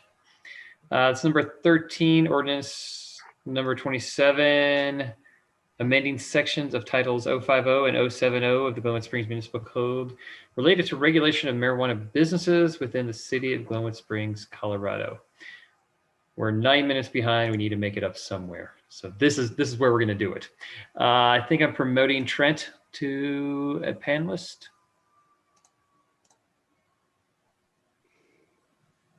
All right, Trent, go ahead whenever you're ready.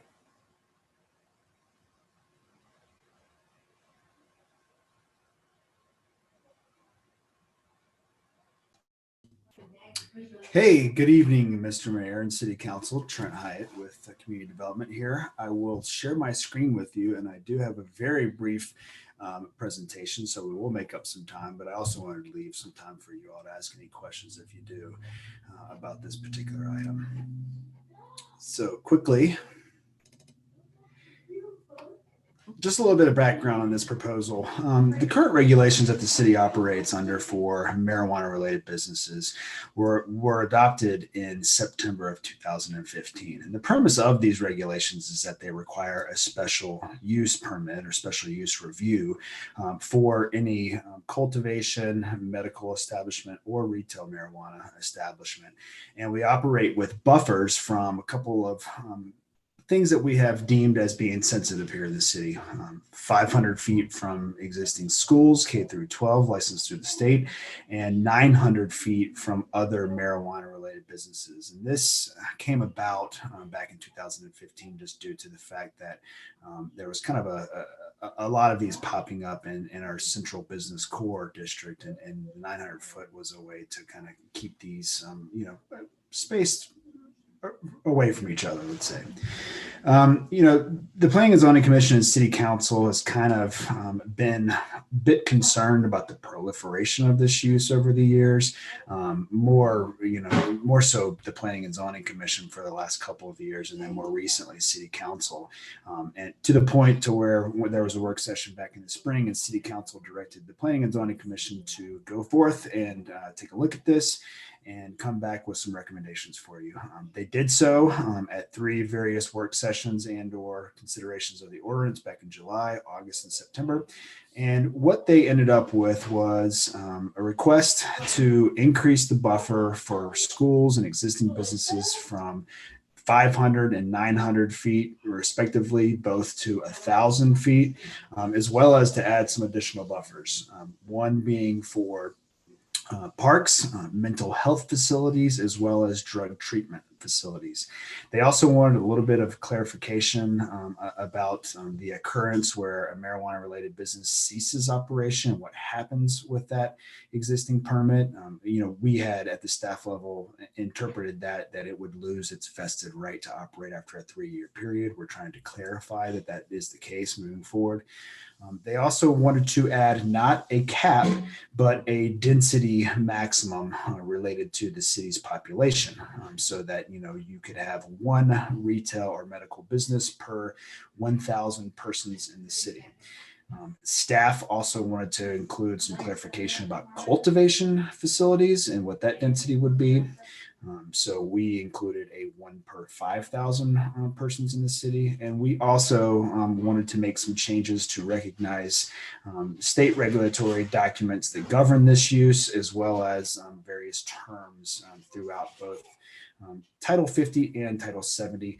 Specifically Title 50, you are going to see a ton in the ordinance exhibit, a ton of changes in Title 50, none of which are substantive and really are just making the changes consistent between Title 50 and Title 70. And if you don't know, Title 50 is our licensing for marijuana. Title 70 is the land use applicable regulations, but a ton of clarification there and recognizing the current regulatory documents of the state. So section 706040C3D3 outlines the approval criteria for a code amendment, I being consistency with the comprehensive plan. We feel that these regulations will help us to have or provide for a more diverse economic development scenario here in the town, as well as to maintain Glenwood Springs as the regional tourism center of our region. R2 does not conflict with other provisions of the code. We do not feel that it conflicts. We feel that it actually provides us with additional guidance for regulating this use. 3 and 4 are kind of similar, being to address a demonstrated community need and necessary to respond to substantial changes. Again, we've had concerns over time about the proliferation of this use, and more specifically that the fact that with additional licenses, we haven't necessarily seen an increase in tax revenue. So we're just kind of stealing from Paul, Peter to pay Paul in many circumstances. And 5, consistency with the general purpose and intent of the code. It does seem to promote orderly, efficient development of the code, as well as regulating a use based on its impacts. So, sorry, I jumped forward there. We did not receive any comments based on this proposal. The Planning and Zoning Commission did review this back on October 27th and voted unanimously 6-0 to recommend approval to City Council. They just did want some clarification on what parks were, and also to make sure that we weren't regulating trails as parks and requiring that as an additional buffer. Section 706030G1D allows you to approve, deny, or continue this. Staff does recommend approval of action item 1, which is ordinance number 27, series of 2020, with the findings that are provided on page 2 of your staff report. And I am happy to answer any questions that you have.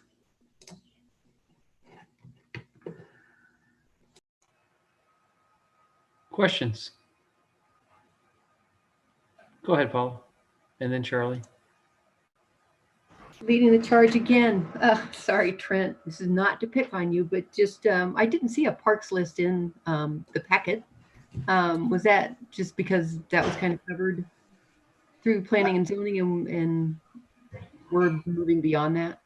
Well, it was, and the parks that we utilize in this case, Paul, are those that are identified in Title 090, the parks section of the code, and that's where that clarifier comes in to exclude trails, because trails are identified as parks. So we're really just utilizing what the city has already designated as various parks.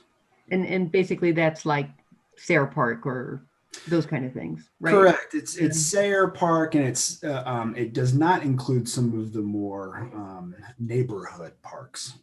Okay. But the thing about those is that they're kind of already protected because, one, they're in residential zone districts where this use is not allowed anyhow, and a lot of those parks are also near schools, which we have coverage there. Okay. And then one other question: how many facilities are there, retail facilities are there now, and how does this affect people who are in processing of requesting approval? So to answer the last question first, anything that is in the queue currently, we would process under the old regulations. There would not be any change to those. We currently have in the city 7 operating facilities, 9 approved and 2 in the queue. So just to give you an idea, based on our current population and where we think we would end up in the census, that total number of 11 would put us at about the density that we're proposing.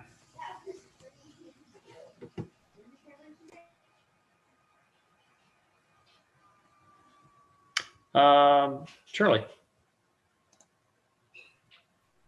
Trent, how did you arrive at the density? How did you come up with 1 per 1,000? How is that number? Why that for 500 or something like that?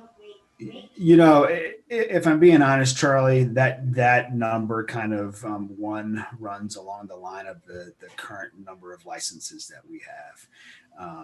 And as opposed to being a strict cap, it would allow for additional licenses in the future as our population grows. Is it the requirement in the code? I know the liquor code, which I'm more familiar with, says that if you want a license, you got to show that the reasonable needs of the neighborhood are not being met by the current outlets. Isn't there a similar thing to get a marijuana license? There is not, Charlie. Basically you just have to meet the minimum standards and setback requirements, but you don't have to go out and get a petition of folks in the neighborhood like you do for a liquor license. Okay, those are my questions. Thanks. Steve Davis. Couple of things just of note. The map that you put down shows some in process and some are not.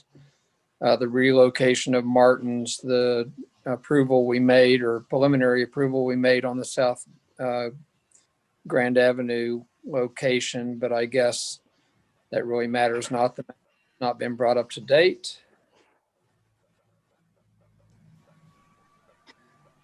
So, again, Steve, yeah, I just tried to show some of the things that we knew were in the queue. But yes, I mean, anything that has currently been applied for would process under the old requirements. Okay.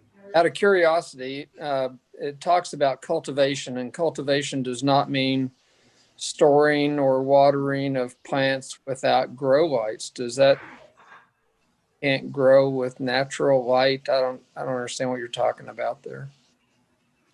Yeah, again, I think it's probably like some direction in the Colorado marijuana code requirements. But again, a license that would have a sales component would still require a permit and be subject to those density requirements. So, whether it involves lights or not, it would still need to be in a zone district that allows it. It would still need to meet the setback requirements, and it would still need to work with the city clerk's office to obtain a license for the use. And to be clear, we're just talking about licensed commercial cultivation in this regard. It's not personal. Correct. It's a little curious to me about the density, 1,000 people density, and the limiting. I've got to wave the free enterprise flag. Somebody has to do it, so I guess I'm elected for that. We don't limit liquor stores or fly fishing shops or grocery stores. Why do you think it's appropriate to limit any kind of business in town? Me personally, I don't know that it's, I don't have an opinion on whether it's appropriate or not. I think as staff, we were just trying to respond to some of the concerns from City Council and the Planning and Zoning Commission. And, caps and density limits on this use are pretty widespread in the state. When this was approved by the voters in the state of Colorado, it gave municipalities a lot of leeway in how they wanted to regulate this use. So we're just trying to respond to some of the concerns we've heard from you all. So my last question is, and just trying to hold it to something similar in liquor stores, as you look around the state of Colorado, do you see anywhere where it limits, liquor stores and communities, or do you see that kind of restriction? I'm not aware of that, but Catherine may be. That's kind of more of her expertise. But you do see it with marijuana facilities. Absolutely. Okay. Thank you. No problem. Deborah, did you throw up a hand there? I did. I think Trent handled it just fine. I was just going to say that we did this because council asked us to.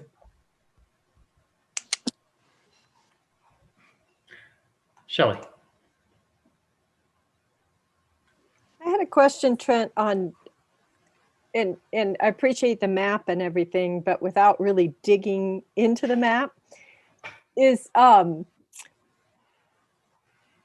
many of our existing stores would be non-compliant with the new regs, since we're going from 500 feet distance to a school to 1,000 and going from the 900 feet between to the 1,000, as I understand it, right? Correct. And that is a good question.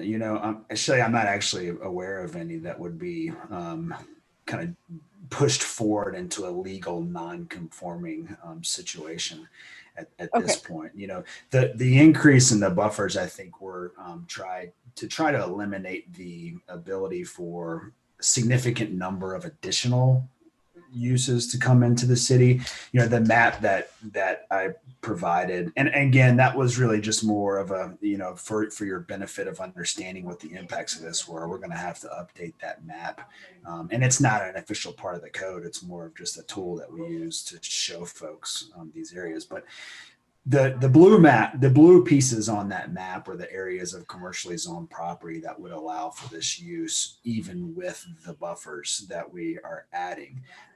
But what it doesn't show you is that the Planning and Zoning Commission looked at 500-foot buffers for all those uses as well, and there was double the amount of blue space on that map. So, you know, they were kind of shocked actually at the area that was still allowed for the use in the city, and that's where they came into with the additional and larger buffers.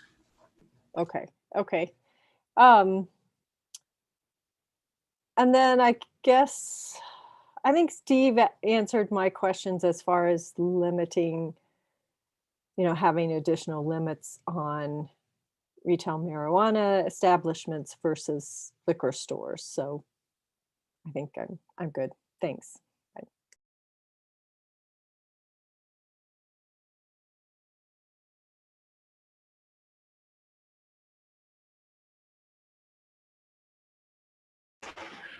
Councilor Hershey, sorry, I was muted. That's where somebody says, Jonathan, you're muted. Jonathan, you were muted. Okay. I just want to say, Steve, I don't think it's appropriate to ask Trent that question, and I will echo that with Shelley too. You know, liquor stores are not medical marijuana stores, and the people of the state of Colorado in Amendment 64 agreed to legalize them, but counties and cities and municipalities were given a far range of ability to regulate them. In Rio Blanco County, you cannot buy marijuana.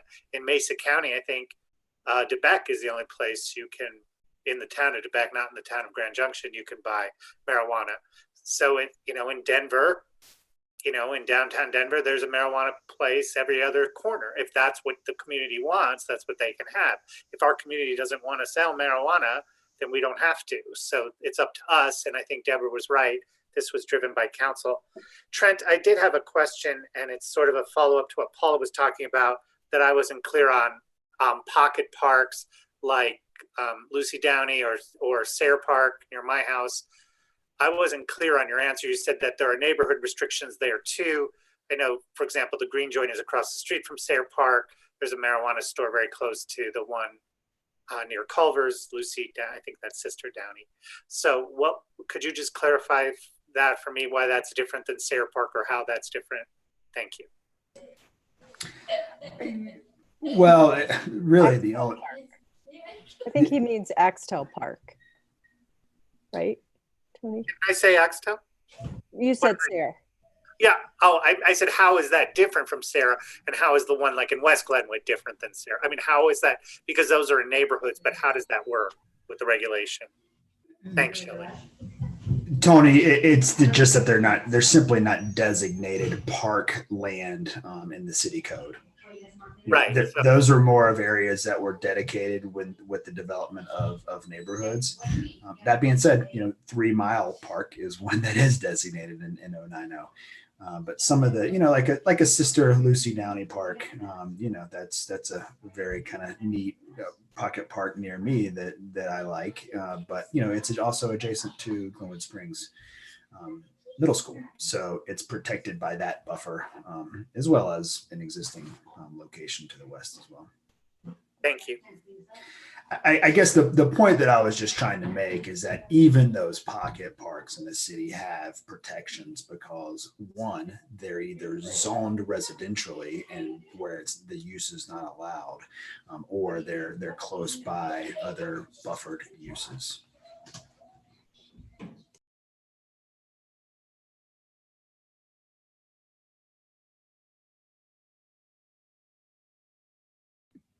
Mr. Mayor, it's 8 o'clock, by the way. Ingrid, sorry. Trent, will you quickly explain the process? So there are 9 current applications. How long do they have to open a store before their application expires?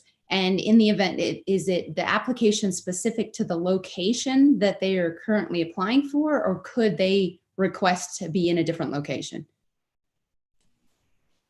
Well, both. It is specific to the actual physical location by both the land use approval, the special use permit, as well as the license that is required through Catherine's office.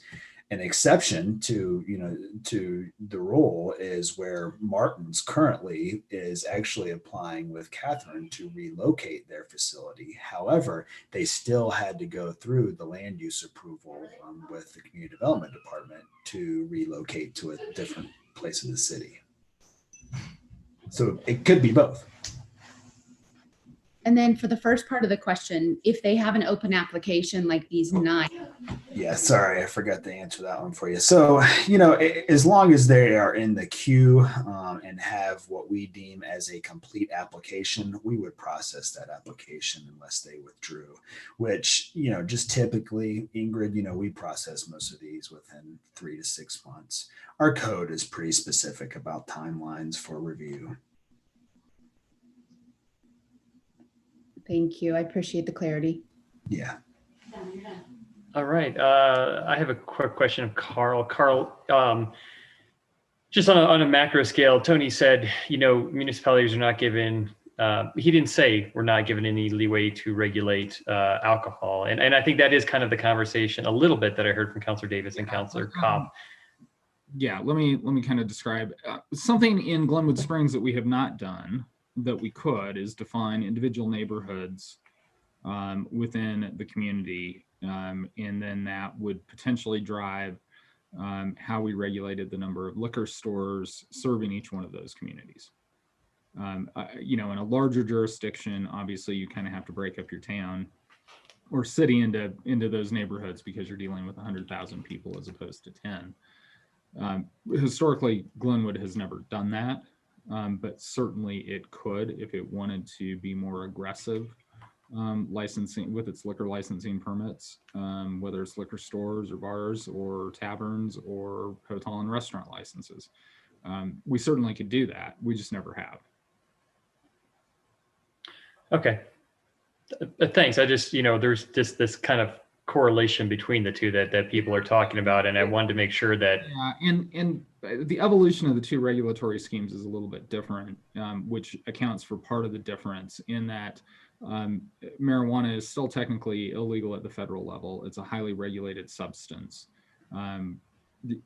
Setting aside arguments over which is worse, alcohol or marijuana, just that history of regulation is different. And so as these regulations evolved from the state, they evolved in that context of regulating a controlled substance as opposed to regulating something that everybody viewed as much less serious. I mean, it's this big shift. Over time, those regulations have started to mirror the liquor code more and more. And part of that is because I really driven by us at the municipal level saying this makes more sense in how we regulate it to treat it more like we do a liquor license than this other thing that we're unfamiliar with.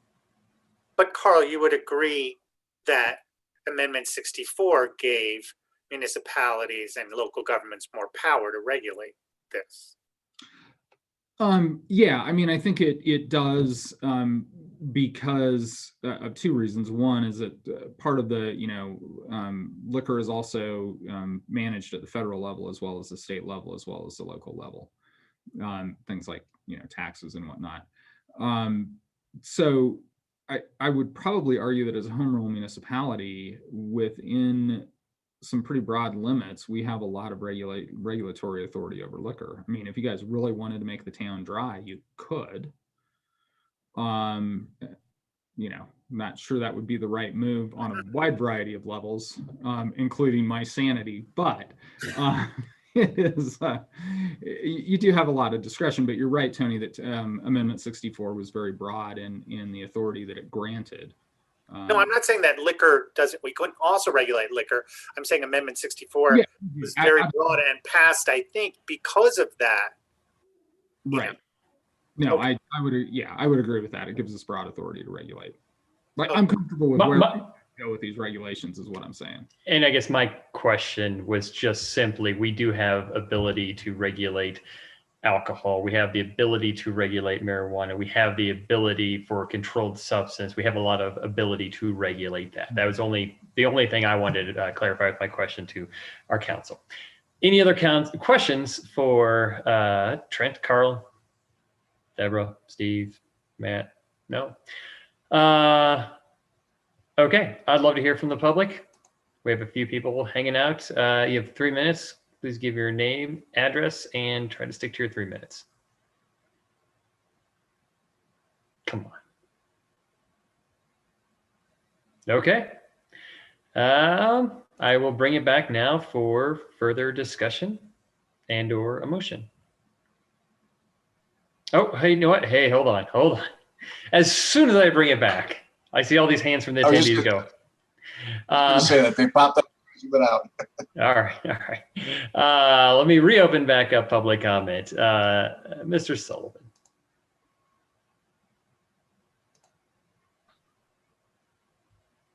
Bottom left-hand corner, you gotta unmute yourself. Okay.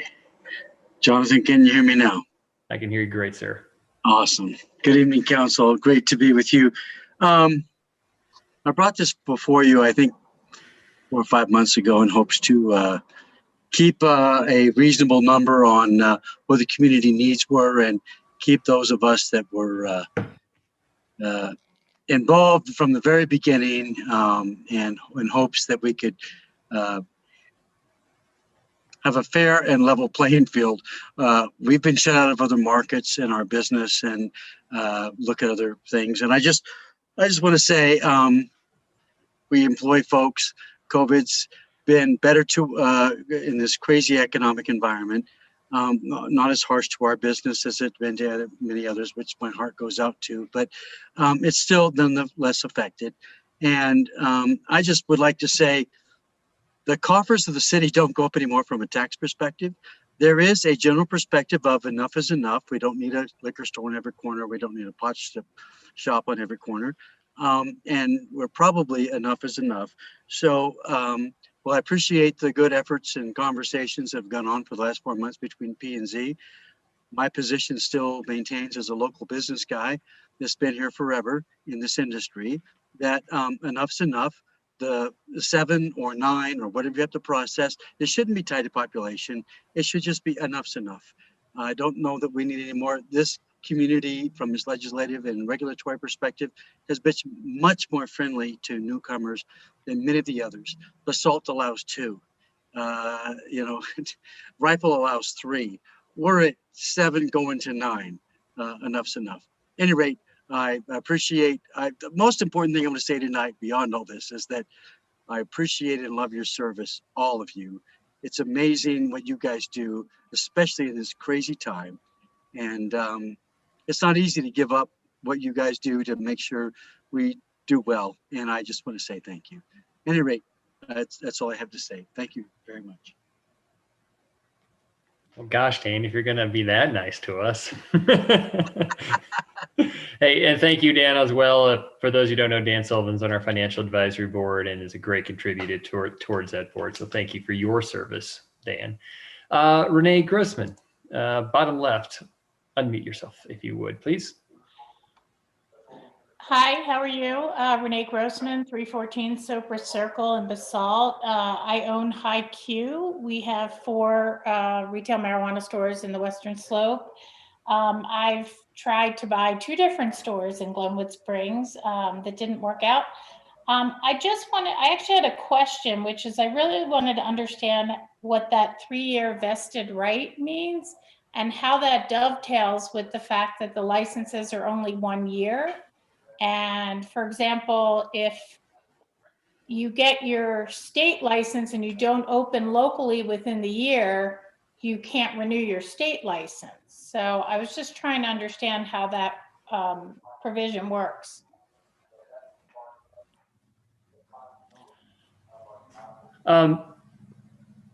Renee, I think when we come back, if you have a public comment of any kind or just that question simply.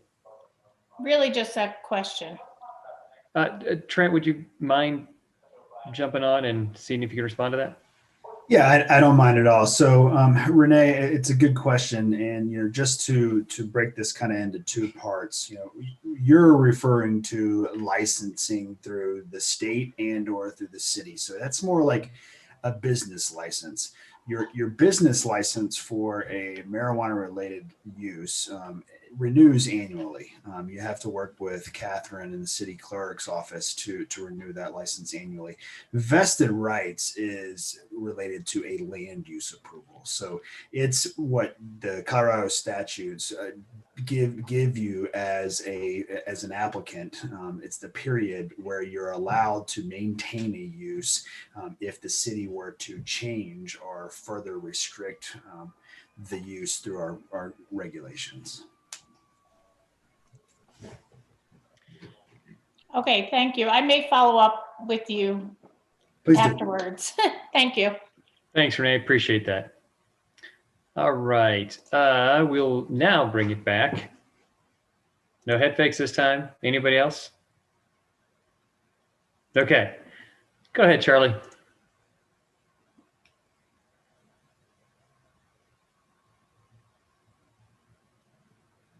that me or Shelley? Sorry. Charlie, it's you. Thank you. That's my hearing aids. I'm sorry, Mr. Mayor. I guess mine's more of a comment, and I kind of dovetail into some stuff that Steve indicated earlier. I think we need to limit the number of establishments, but I think the limit is to set an arbitrary number, which conveniently happens to be the number we currently have, is not necessarily the way to do it. I'd be more inclined to support something that went more along the lines of liquor code and said, are the reasonable needs of the neighborhood? And when Carl talked about neighborhoods, in Glenwood's case, the neighborhood for liquor license is the city, are being met. I would like to see much more of that and look at it on a case-by-case basis. I have a lot more difficulty saying you're here, and I heard Dan Sullivan's comments, and I really appreciate Dan and all the good things he does, and I know he works hard in his business, but I just have difficulty saying, oh, you were in the door first, so that's great, but we're not gonna let anybody else in the door. I may never approve another one because I think the needs of the neighborhood are being met, but I think that we need to allow that flexibility. So I can't support the density limits. All the other changes that are being proposed, I think, are great ideas. I think the 1,000 versus 500 feet, all those things are real good, and I don't have any problem with the rest of the proposals, but the density one bothers me. Shelley. Thank you. I have to say I agree with Charlie on this and with Steve. I have a hard time with that limit just based on population. Again, it does seem like you're kind of picking favorites, or you're trying to control the market in that way. I mean, if we really wanted a limit, let's pick a number like basalt or something and say 5 or whatever the goal is.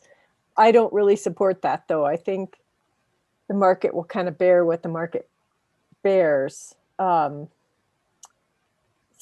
I guess, though, I do agree with trying to limit it based on these buffers. And to me, that's the best way to limit it, because they do get spread out and across the city and into different neighborhoods. So I agree with Charlie. I'm kind of okay with the changes that we're proposing, except for that population limit. Thanks, Paula.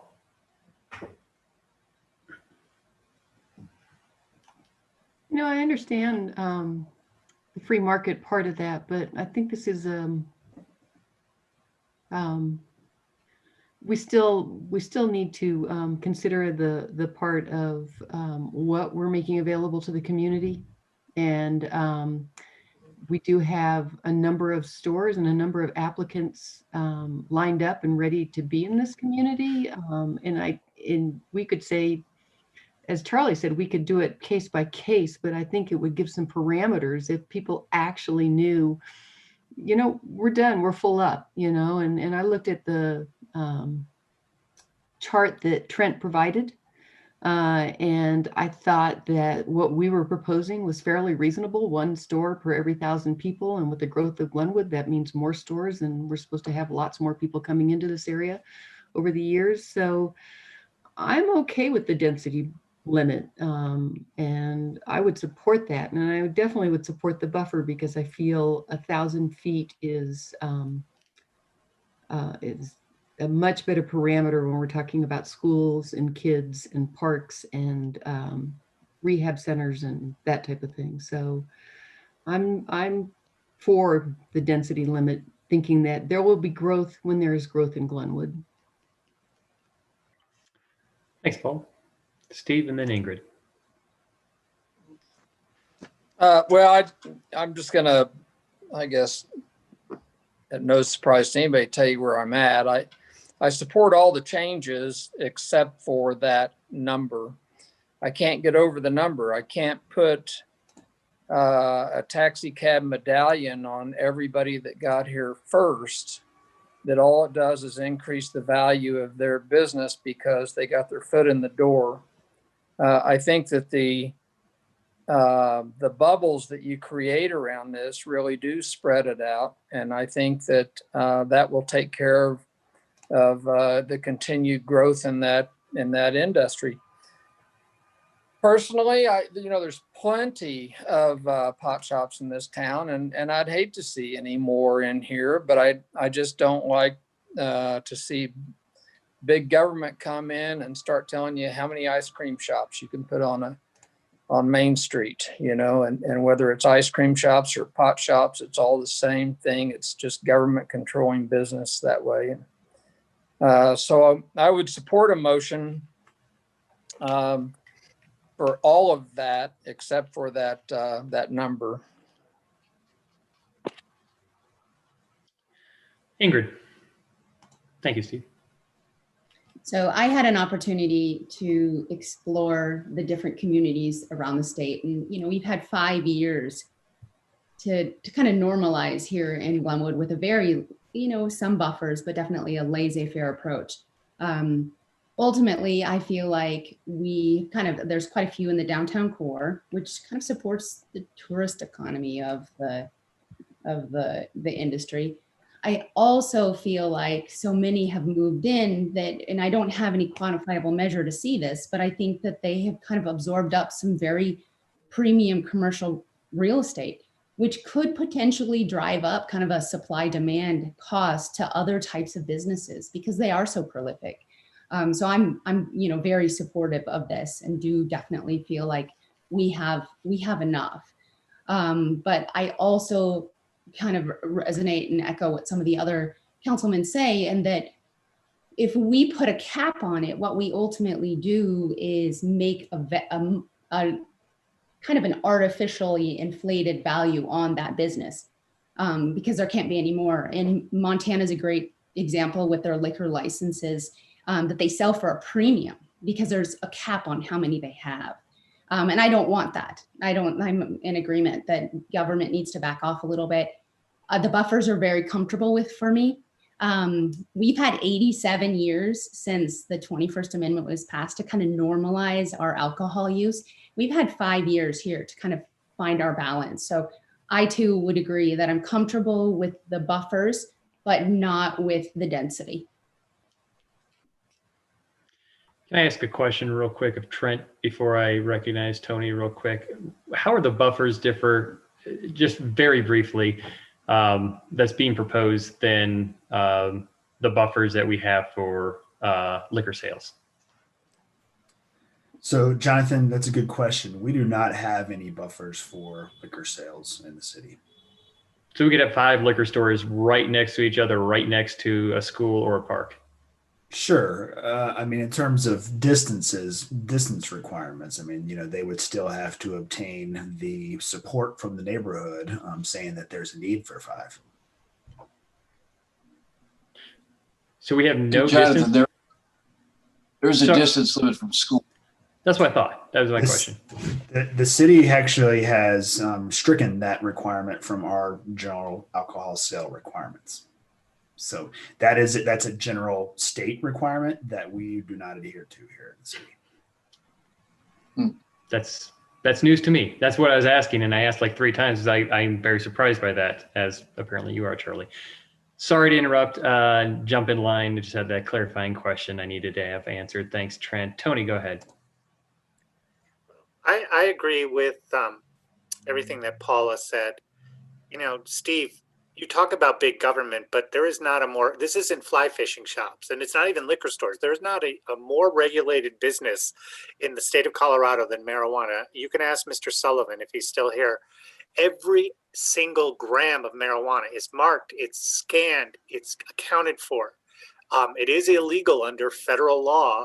It's not like any other business, and I think it has to be treated not, if this makes sense, not like any other business. And Ms. Rousseau brought up prohibition. You know, prohibition certainly created a lot of problems. What it did do is lower the level of alcohol use in this country, which only in the last few years has actually come back to the level that it was at pre-prohibition. So, you know, I'm not a fan of prohibition. And from a criminal justice standpoint, I will tell you that alcohol creates far more problems than marijuana, which is why I think it's being legalized everywhere. And we'll see what the Biden administration does with marijuana. And maybe it won't be illegal, but it is very regulated. And I think that gives, and again, the people passed Amendment 64 and gave these municipalities and counties the right to regulate it very heavily. So it's not, I don't like, Jonathan, when we equate these with liquor stores, because they're not liquor stores. They are stores that sell a very unique item that is illegal in a number of states, that's illegal under federal law. So I don't think I appreciate what Shelley's saying, like a taxi medallion in New York before, I think Uber went up to hundreds of thousands of dollars because the people who had them were the only ones, and we limited them in New York. So then they were very expensive. I appreciate all that. But I just think, you know, the Planning and Zoning Commission has been working on this. And Trent, I appreciate all the hard work that you've done at the direction of City Council. And I would support this in its entirety. I guess I would also support it if you wanted to eliminate that part too, because I think we have to do something. I don't want to be across the street from Casa Bonita with 22 marijuana stores. We don't need that many. You know, who's buying all this marijuana? I don't understand, but that's just my position. Thank you, Jonathan. You're welcome, Tony. You know, and I think your point, I'll just like kind of pick up that I do appreciate, but you know, you said that nothing is more regulated in the state of Colorado than marijuana. And I guess my question would be then, why do we need to continue to pile on? If the state is already regulating it to the nth degree, then if it's legitimate business, and I understand it's different, but if it's a legitimate business, then I don't know why we need to add layer and layer and layer of bureaucracy and government oversight and government control and all the things that go along with it. I understand we're a community, we're able to, but just because we're able to sometimes doesn't mean we should take every opportunity to exert control over legitimate businesses. I think the analogy to Steve Davis was talking about ice cream shops. I don't want to, you know, I am more worried as far as a nation about the obesity and diabetes crisis that we have in this country than the marijuana crisis.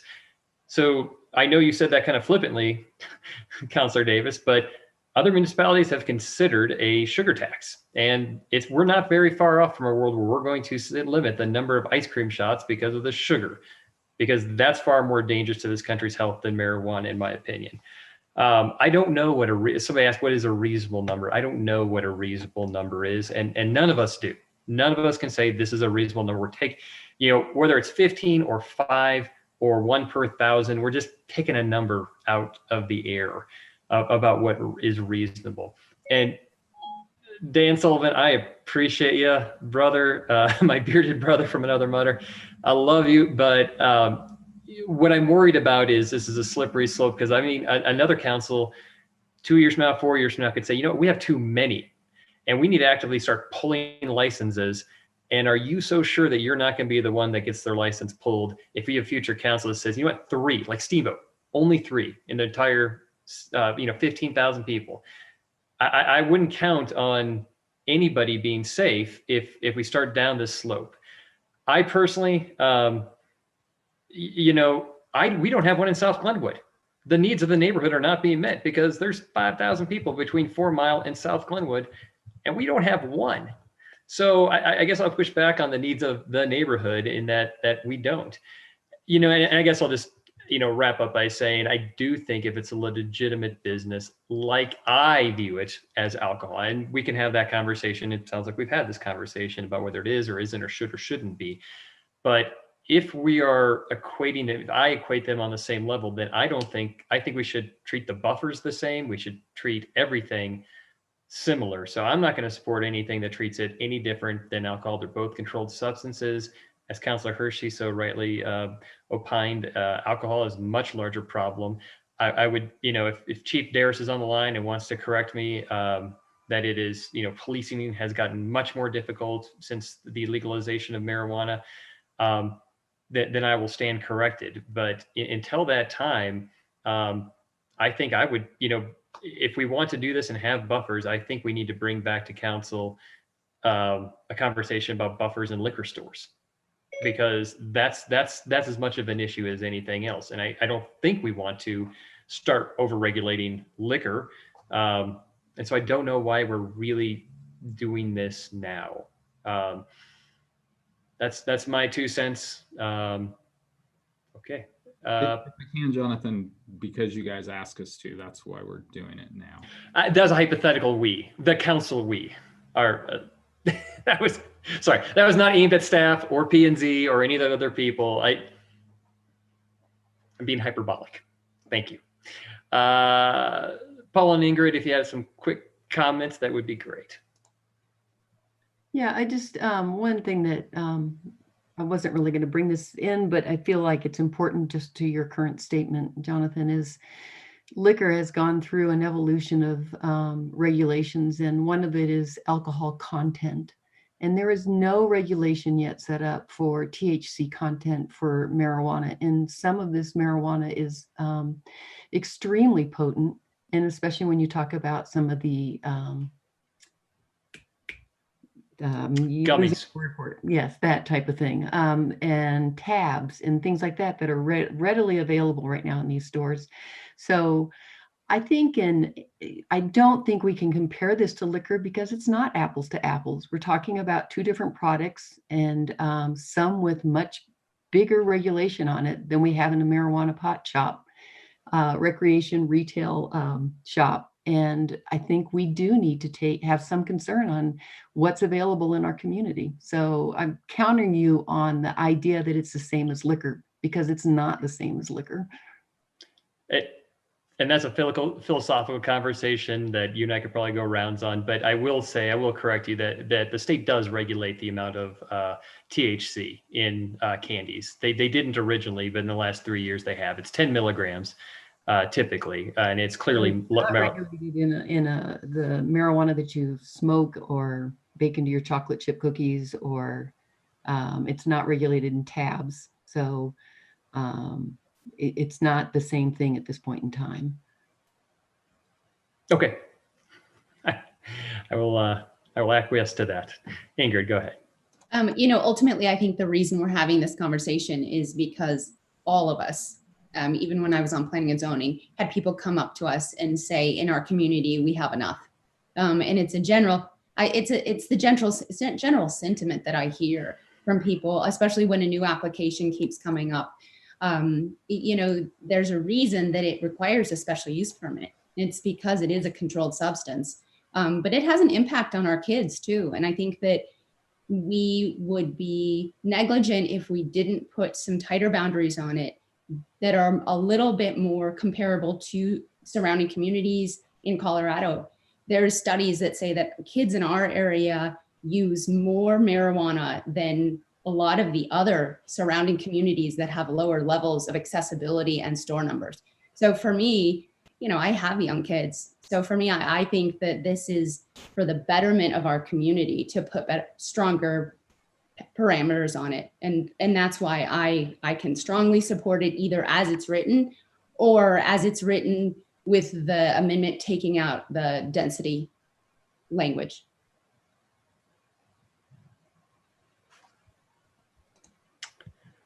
Okay. Charlie, do you have a motion? Yeah, I'm going to try this. I'm going to move that we approve ordinance number 27, series of 2020. An ordinance of City Council of City Glenwood Springs, Colorado, amending sections of titles 50 and 70 of the municipal code related to regulation of marijuana businesses with the City of Glenwood Springs, Colorado, except to remove and with the findings that are in the packet, with the exception of density, and instead instruct staff for a second reading to indicate it should be based on the same type of standard, reasonable needs of the neighborhood being met. And the wording be changed for second reading to include that. I guess that clear enough, Carl? It's been moved by Charlie, seconded by Steve. Third discussion. Shelley's got a hand raised? Yeah, go ahead. I just have a question on that, Charlie. How do you actually regulate that and enforce that? And maybe that's a question for staff too, but I'm just wondering, how do you assess the needs of the neighborhood? Is it just on those buffers basically, or locations of other shops? Or I think what Charlie was referencing was kind of how it's worded in the liquor code. I confess I don't have a great answer for you. Okay, and I don't know how that's regulated in the liquor code. So that would be my only concern on this, is maybe have staff come back and with a proposal of how we would actually do that. And I wouldn't have any problem, Shelley, if the council is of mind to do this, is to, rather than pass this in first reading, to and I think everybody else should comment, but I rather than pass this first reading is to table this to the next meeting, and with the idea, if that's the consensus of council, then we actually look at that drafting, because I guess I'm thinking, and Catherine probably going to kill me because this would be another job she'd have to do, and that is, it's kind of, you're going to take petitions out and do the same thing you do with a liquor license. That was my thought process as I was making the motion. Sorry, I didn't mean to interject ahead of other people, but wanted to clarify what I was talking about. Go ahead, Steve Davis.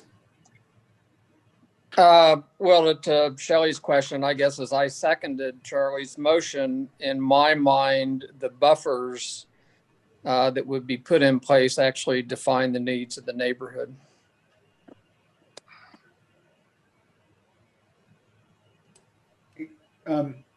Catherine, could you clarify, in terms of the needs of the neighborhood, that's generally done by a petition of registered voters in the city. Is that correct? That is correct. And over the age of 21. Okay.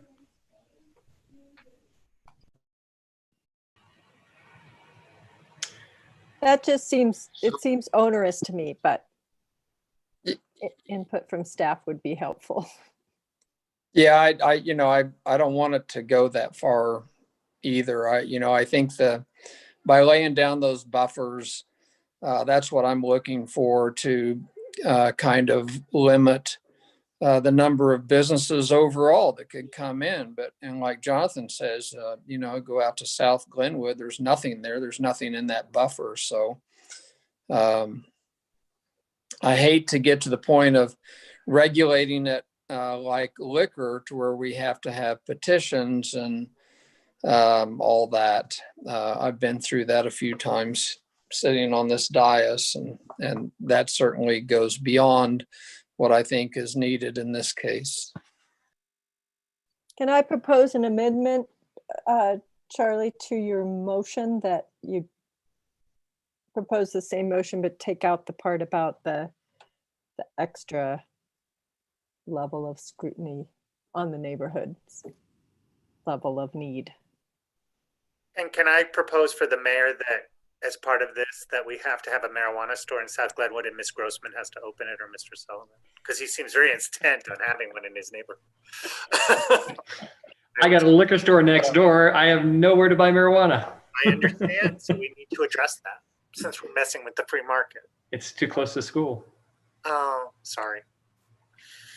I'll withdraw then. Shelley. So Shelley, I'm trying to understand what you're asking. Are you saying we would approve the ordinance and just remove the density requirement? Is that what you're suggesting? Yes, basically.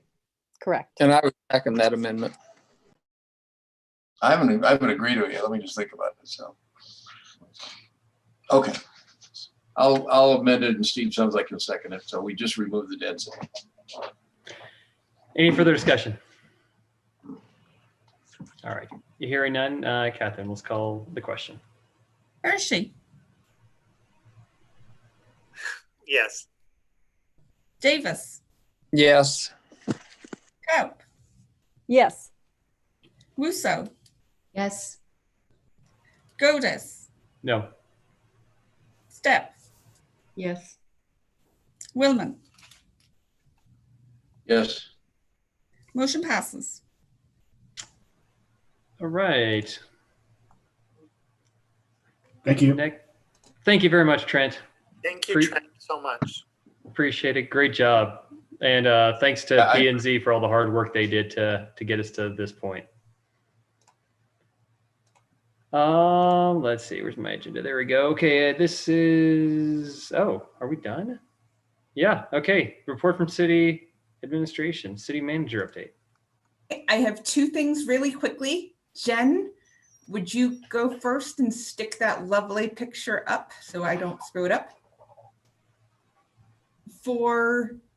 In our attempts to figure out how to do as much potential outdoor dining as possible, and then to give people different options, we were thinking about this for two of these for the 6th Street landing site. They're open where the igloos are not open.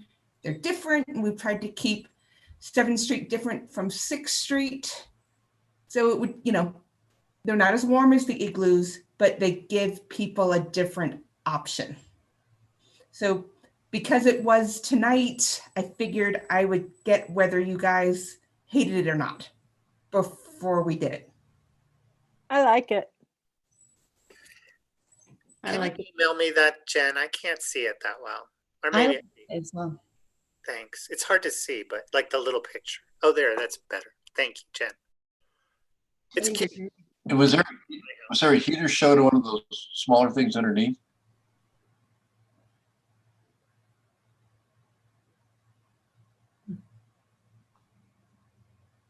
Okay, thank you.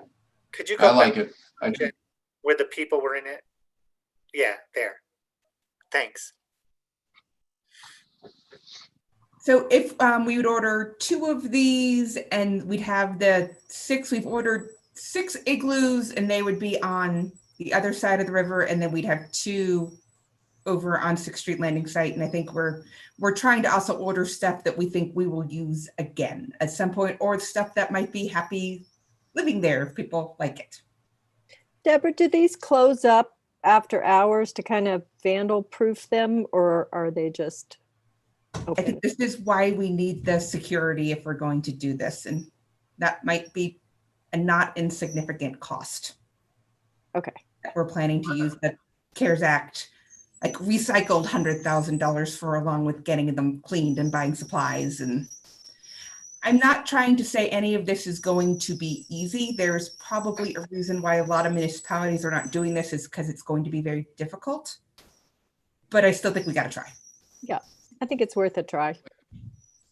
My question on 6th Street is, other than the Hotel Colorado, we don't have any real restaurants over there, do we? Sandwich shop. Fiesta. Oh, and Fiesta, you're right. Okay, you're right. Never mind. Thank you. So Marijuana, you can smoke it right there in the middle. They're moving. Yep, no marijuana shops over there. And the nice thing about these is they're quicker. So okay, we will move forward with Deborah, that. those are on wheels? I saw wheels, so you can move them around. Yes. That's good idea. Steve? Yeah, what do you mean they're quicker, Deborah? To get built and delivered. Okay. And then for clarity, and I've been asked this question, I mean, and I fully support and appreciate all this effort. The igloos that are coming as well, and these things, they don't have nobody's associated with these specifically. I guess to use them, I'm going to go to, say, Ranch House or juices or whatever, and I get my food to go and I take it into my igloo. And who's responsible then for cleaning up between parties that, you know, because I'm going to leave all my trash there, right? We're going to have, hopefully not.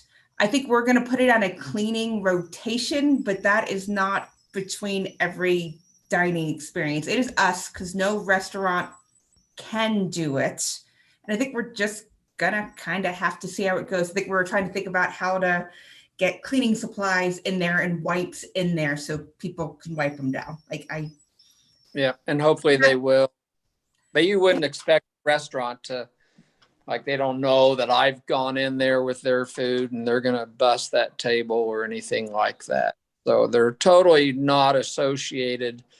Like the heaters that you handed out, you know, they went to individual businesses, but these igloos and stuff are not. They're just open for anybody. Yes.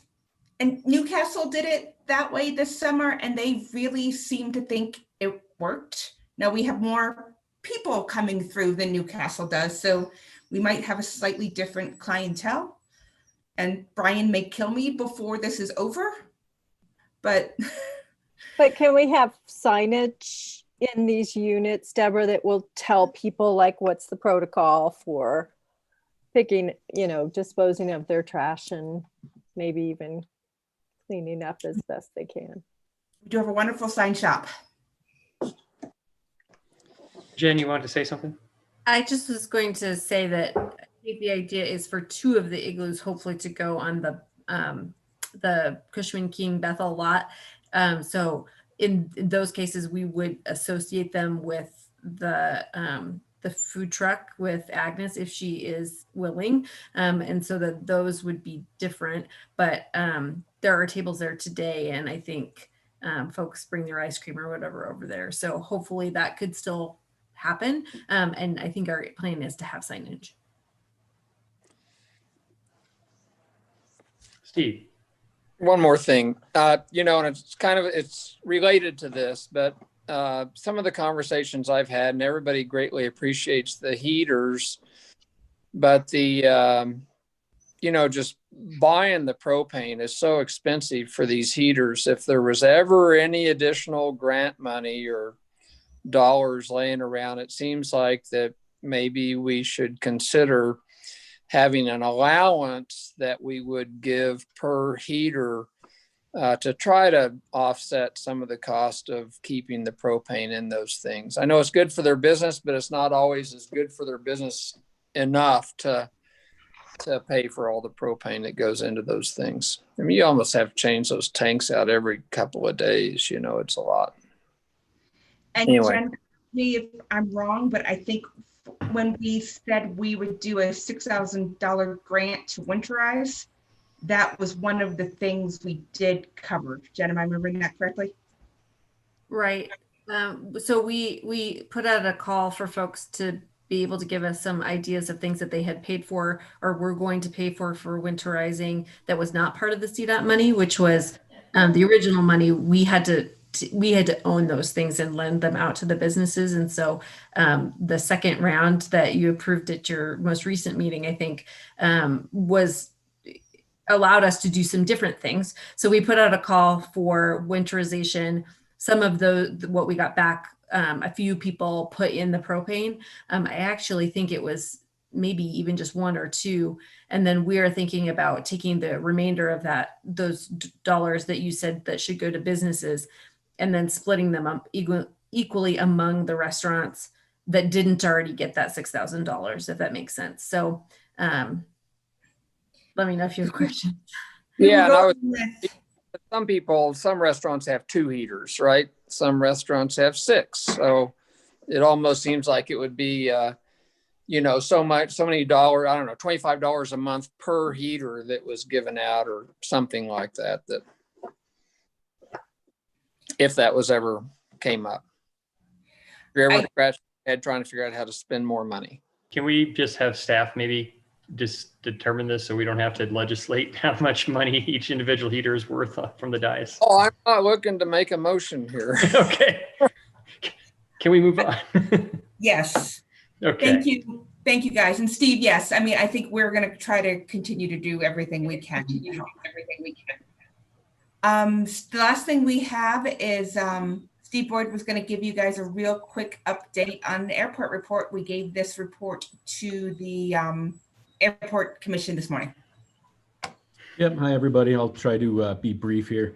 So I think everybody knows that about a month ago, I think it was a month ago today, in fact, Tim, our part-time airport manager, left. And when that happened, it was a little bit abrupt and it was a little bit concerning because he wouldn't answer some kind of basic questions about, day-to-day airport stuff.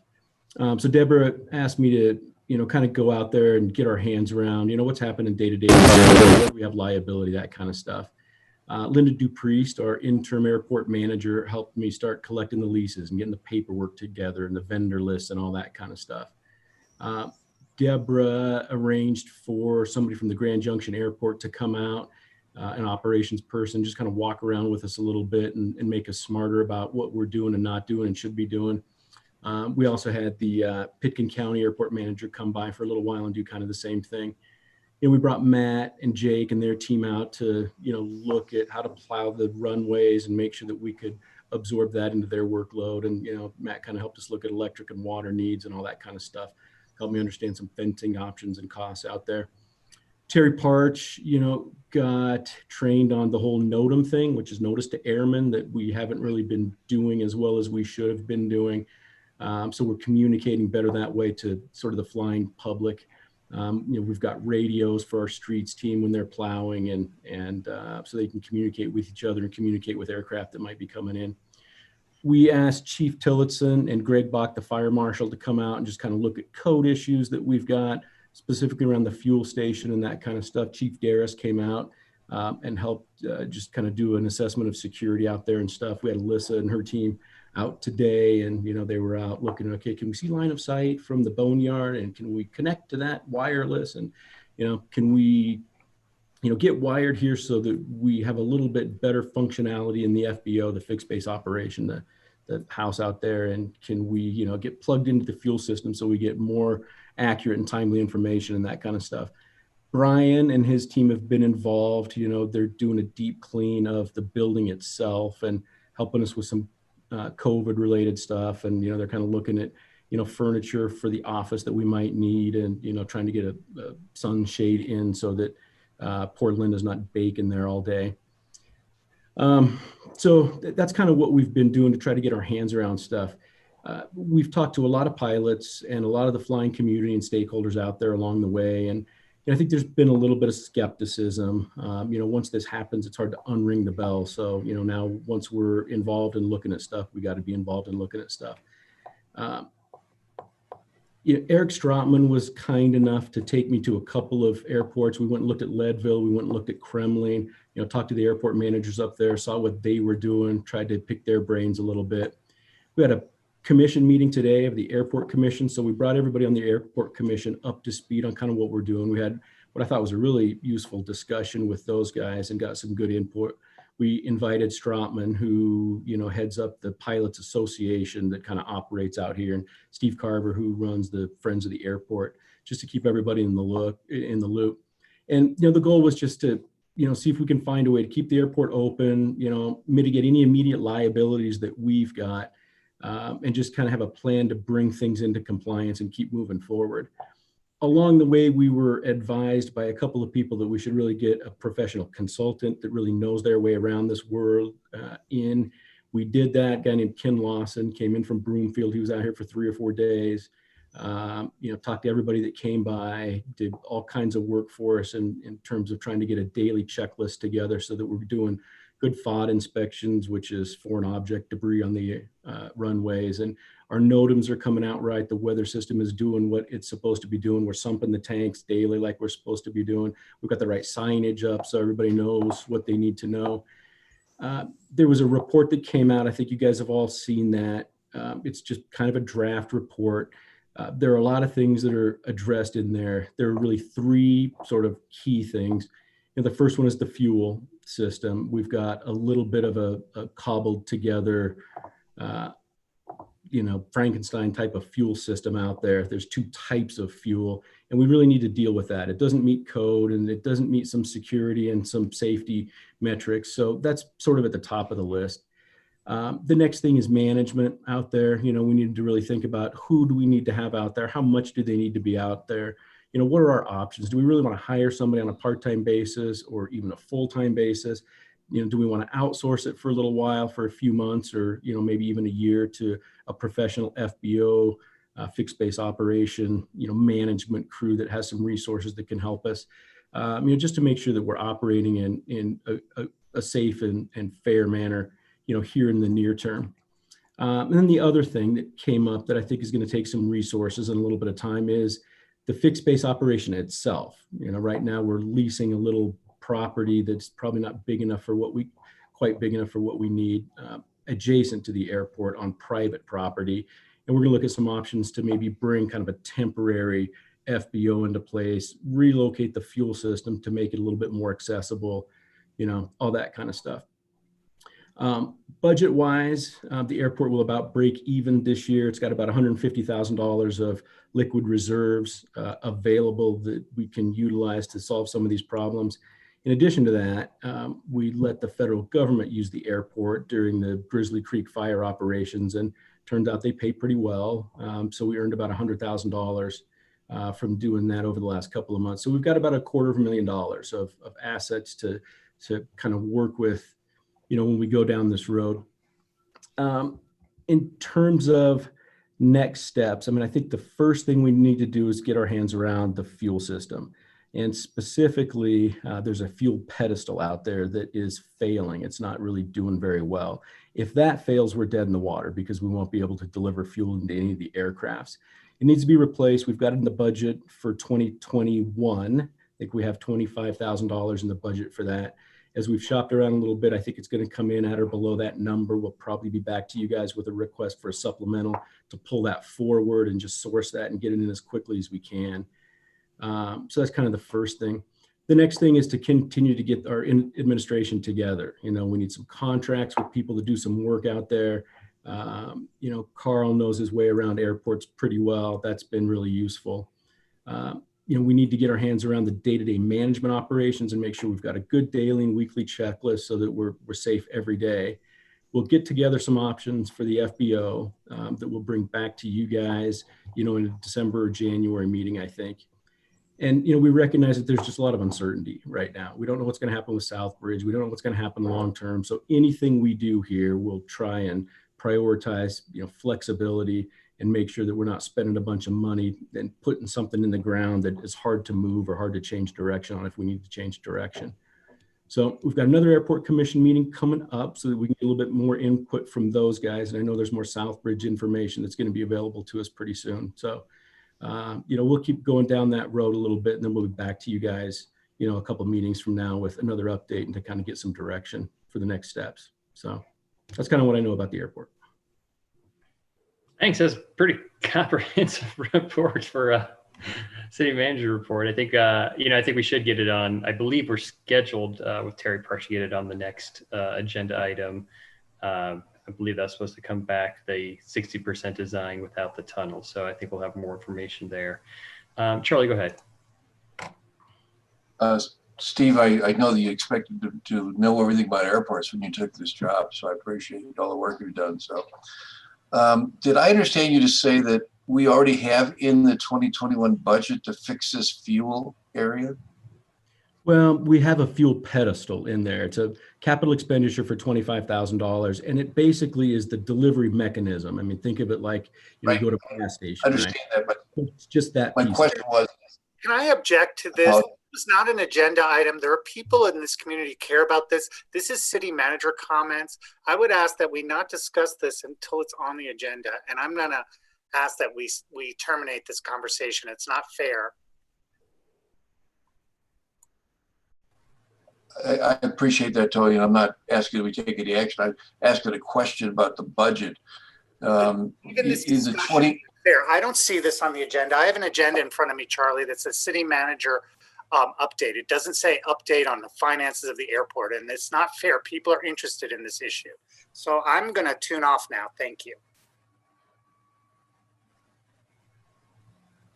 my question, Steve, I thought was going to be fairly simple was, do we have in the current approved budget for the airport $25,000 for this fuel pedestal? It's currently approved in the 2021 budget. That's what I meant. Yeah. Yeah. So we were going to spend that money in 2021. Yeah, we'll probably be back to you guys for a supplemental to pull that money forward and actually spend it if we can get it delivered in 2020. Is kind of the idea. We source that as quickly as we can, I think. I understand. That's what I was trying to understand. If we had the money in the budget, that was already something we were going to do. I think if you decide you want to bring it back to us, bring it back to us. And I agree with Tony. I don't think we should do any kind of formal action without getting this on notice. But I'm aware that we have a significant issue. Anyway, I'll leave it at that. And Charlie, that wasn't our intention. Our intention was just to give you a real quick update on where we were. No, and that's what I understood. I didn't remember that being in the budget for the airport next year. That's why I asked the question. There's a lack of memory on my part. So, yeah, I don't think we're really trying to. We just wanted, in light of the fact that we did update the airport commission this morning regarding all of these issues. We've talked to most of you guys. The draft report came out. We thought it was appropriate to update you on what, from our perspective, is really an administrative matter at this moment. Hence why it's underneath the administrator or underneath the manager's report. So, no, and I agree that we usually don't do much of the city manager and the city attorney's reports because they're covered other places. But I think this is exactly why they're at the agenda. So I don't have any problem with discussing this, but I don't want to get into approving or do anything concrete action without notice to the public. Yeah, we were just trying to report out on what was going on. And I think this absolutely sticks by the letter of the agenda, and I think we're just fine. I do think, because it's politically charged and the quick report turned out to be a little bit more than quick, and then there was a question. I can see Councilor Hershey's request that it be a more general item, but I think we're not inappropriate in my estimation. But we'll hear back apparently on the second meeting of December and probably have a further conversation. And maybe we'll even have a conversation on the first meeting in December if we need to have more conversation on it. And Jen reminded me, I have one last thing. The confluence.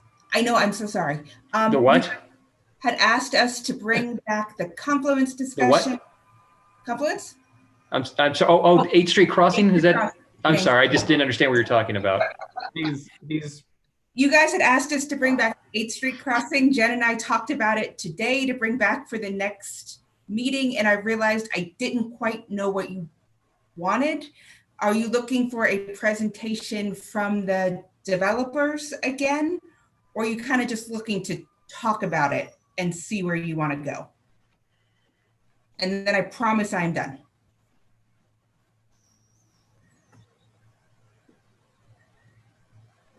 I thought it was a conversation about, are we gonna reactivate it? We shut it down because of the COVID stuff. Are we gonna reactivate it in 21? I think that was my understanding of our conversation. I guess my request was to see at the time that I think Councilor Davis and I asked for it. I think it was to gauge the level of interest still from the three master developers that had submitted, and then for them to come back to us to see if they were still interested and if their financials or if they needed any cost sharing from the city or what that looked like. And so it's been a while since we've had that conversation. So if they want to come back before us and say, in light of the new world, here's what it looks like. This has changed or this hasn't changed. We're still interested. We're not interested. We're interested, but at this level. I just kind of want to know where they are because I think we've just left this on the hook last February, and I would like some resolution. Yeah, I think that's exactly right, Jonathan. We, we put these people to an enormous amount of expense. We had a number of developers that had literally tens of thousands of dollars invested in the conversation with the city. And I think we owe them a phone call to say, are you still interested or not at this point in time? And I think we did that phone call. Go ahead, Shelley. It seems to me that it would be maybe appropriate if we want to have a discussion first at the council level and see what the appetite is to move anything forward in 2021 before we have those developers spend any more time on it. Yeah, and Shelley, I wouldn't want them to spend any more time or money, but if we have nobody that has any interest at all, then, that's a completely different conversation for us to have. Okay.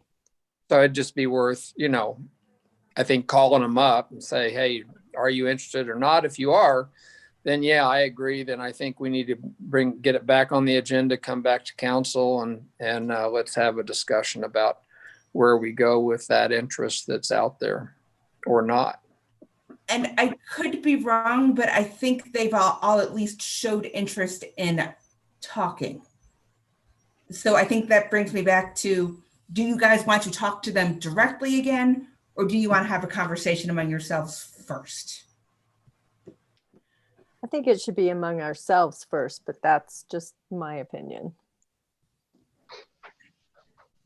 I'd concur with Shelley. I think I'm very happy that Jonathan and Steve brought this up and want to see where we're at with it. But I do think we need to talk about, we're talking about Southbridge, we're talking about the airport, and what can the staff do and what can we do in the first quarter of 2021. So am I hearing that this is maybe a 45-minute work session amongst ourselves? Yeah. Yeah, it'd be all right with me. Okay. Thank you. General agreement, Ingrid? The what? Okay. I just wanted to get general agreement. I didn't see Ingrid's head move or a thumb up. So anything else? She fell asleep at the end. Nope, I'm good. Thank you. All right. Since there's nothing else, I'll take a motion to adjourn. I'm going to adjourn. All right. Is there a second? What about? All right. I don't care. Carl, do you have something? I'm sorry.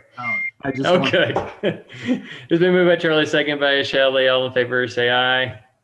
Aye. Aye. Any opposed? Motion carries. We are adjourned. Night, guys. Good night. Thank you.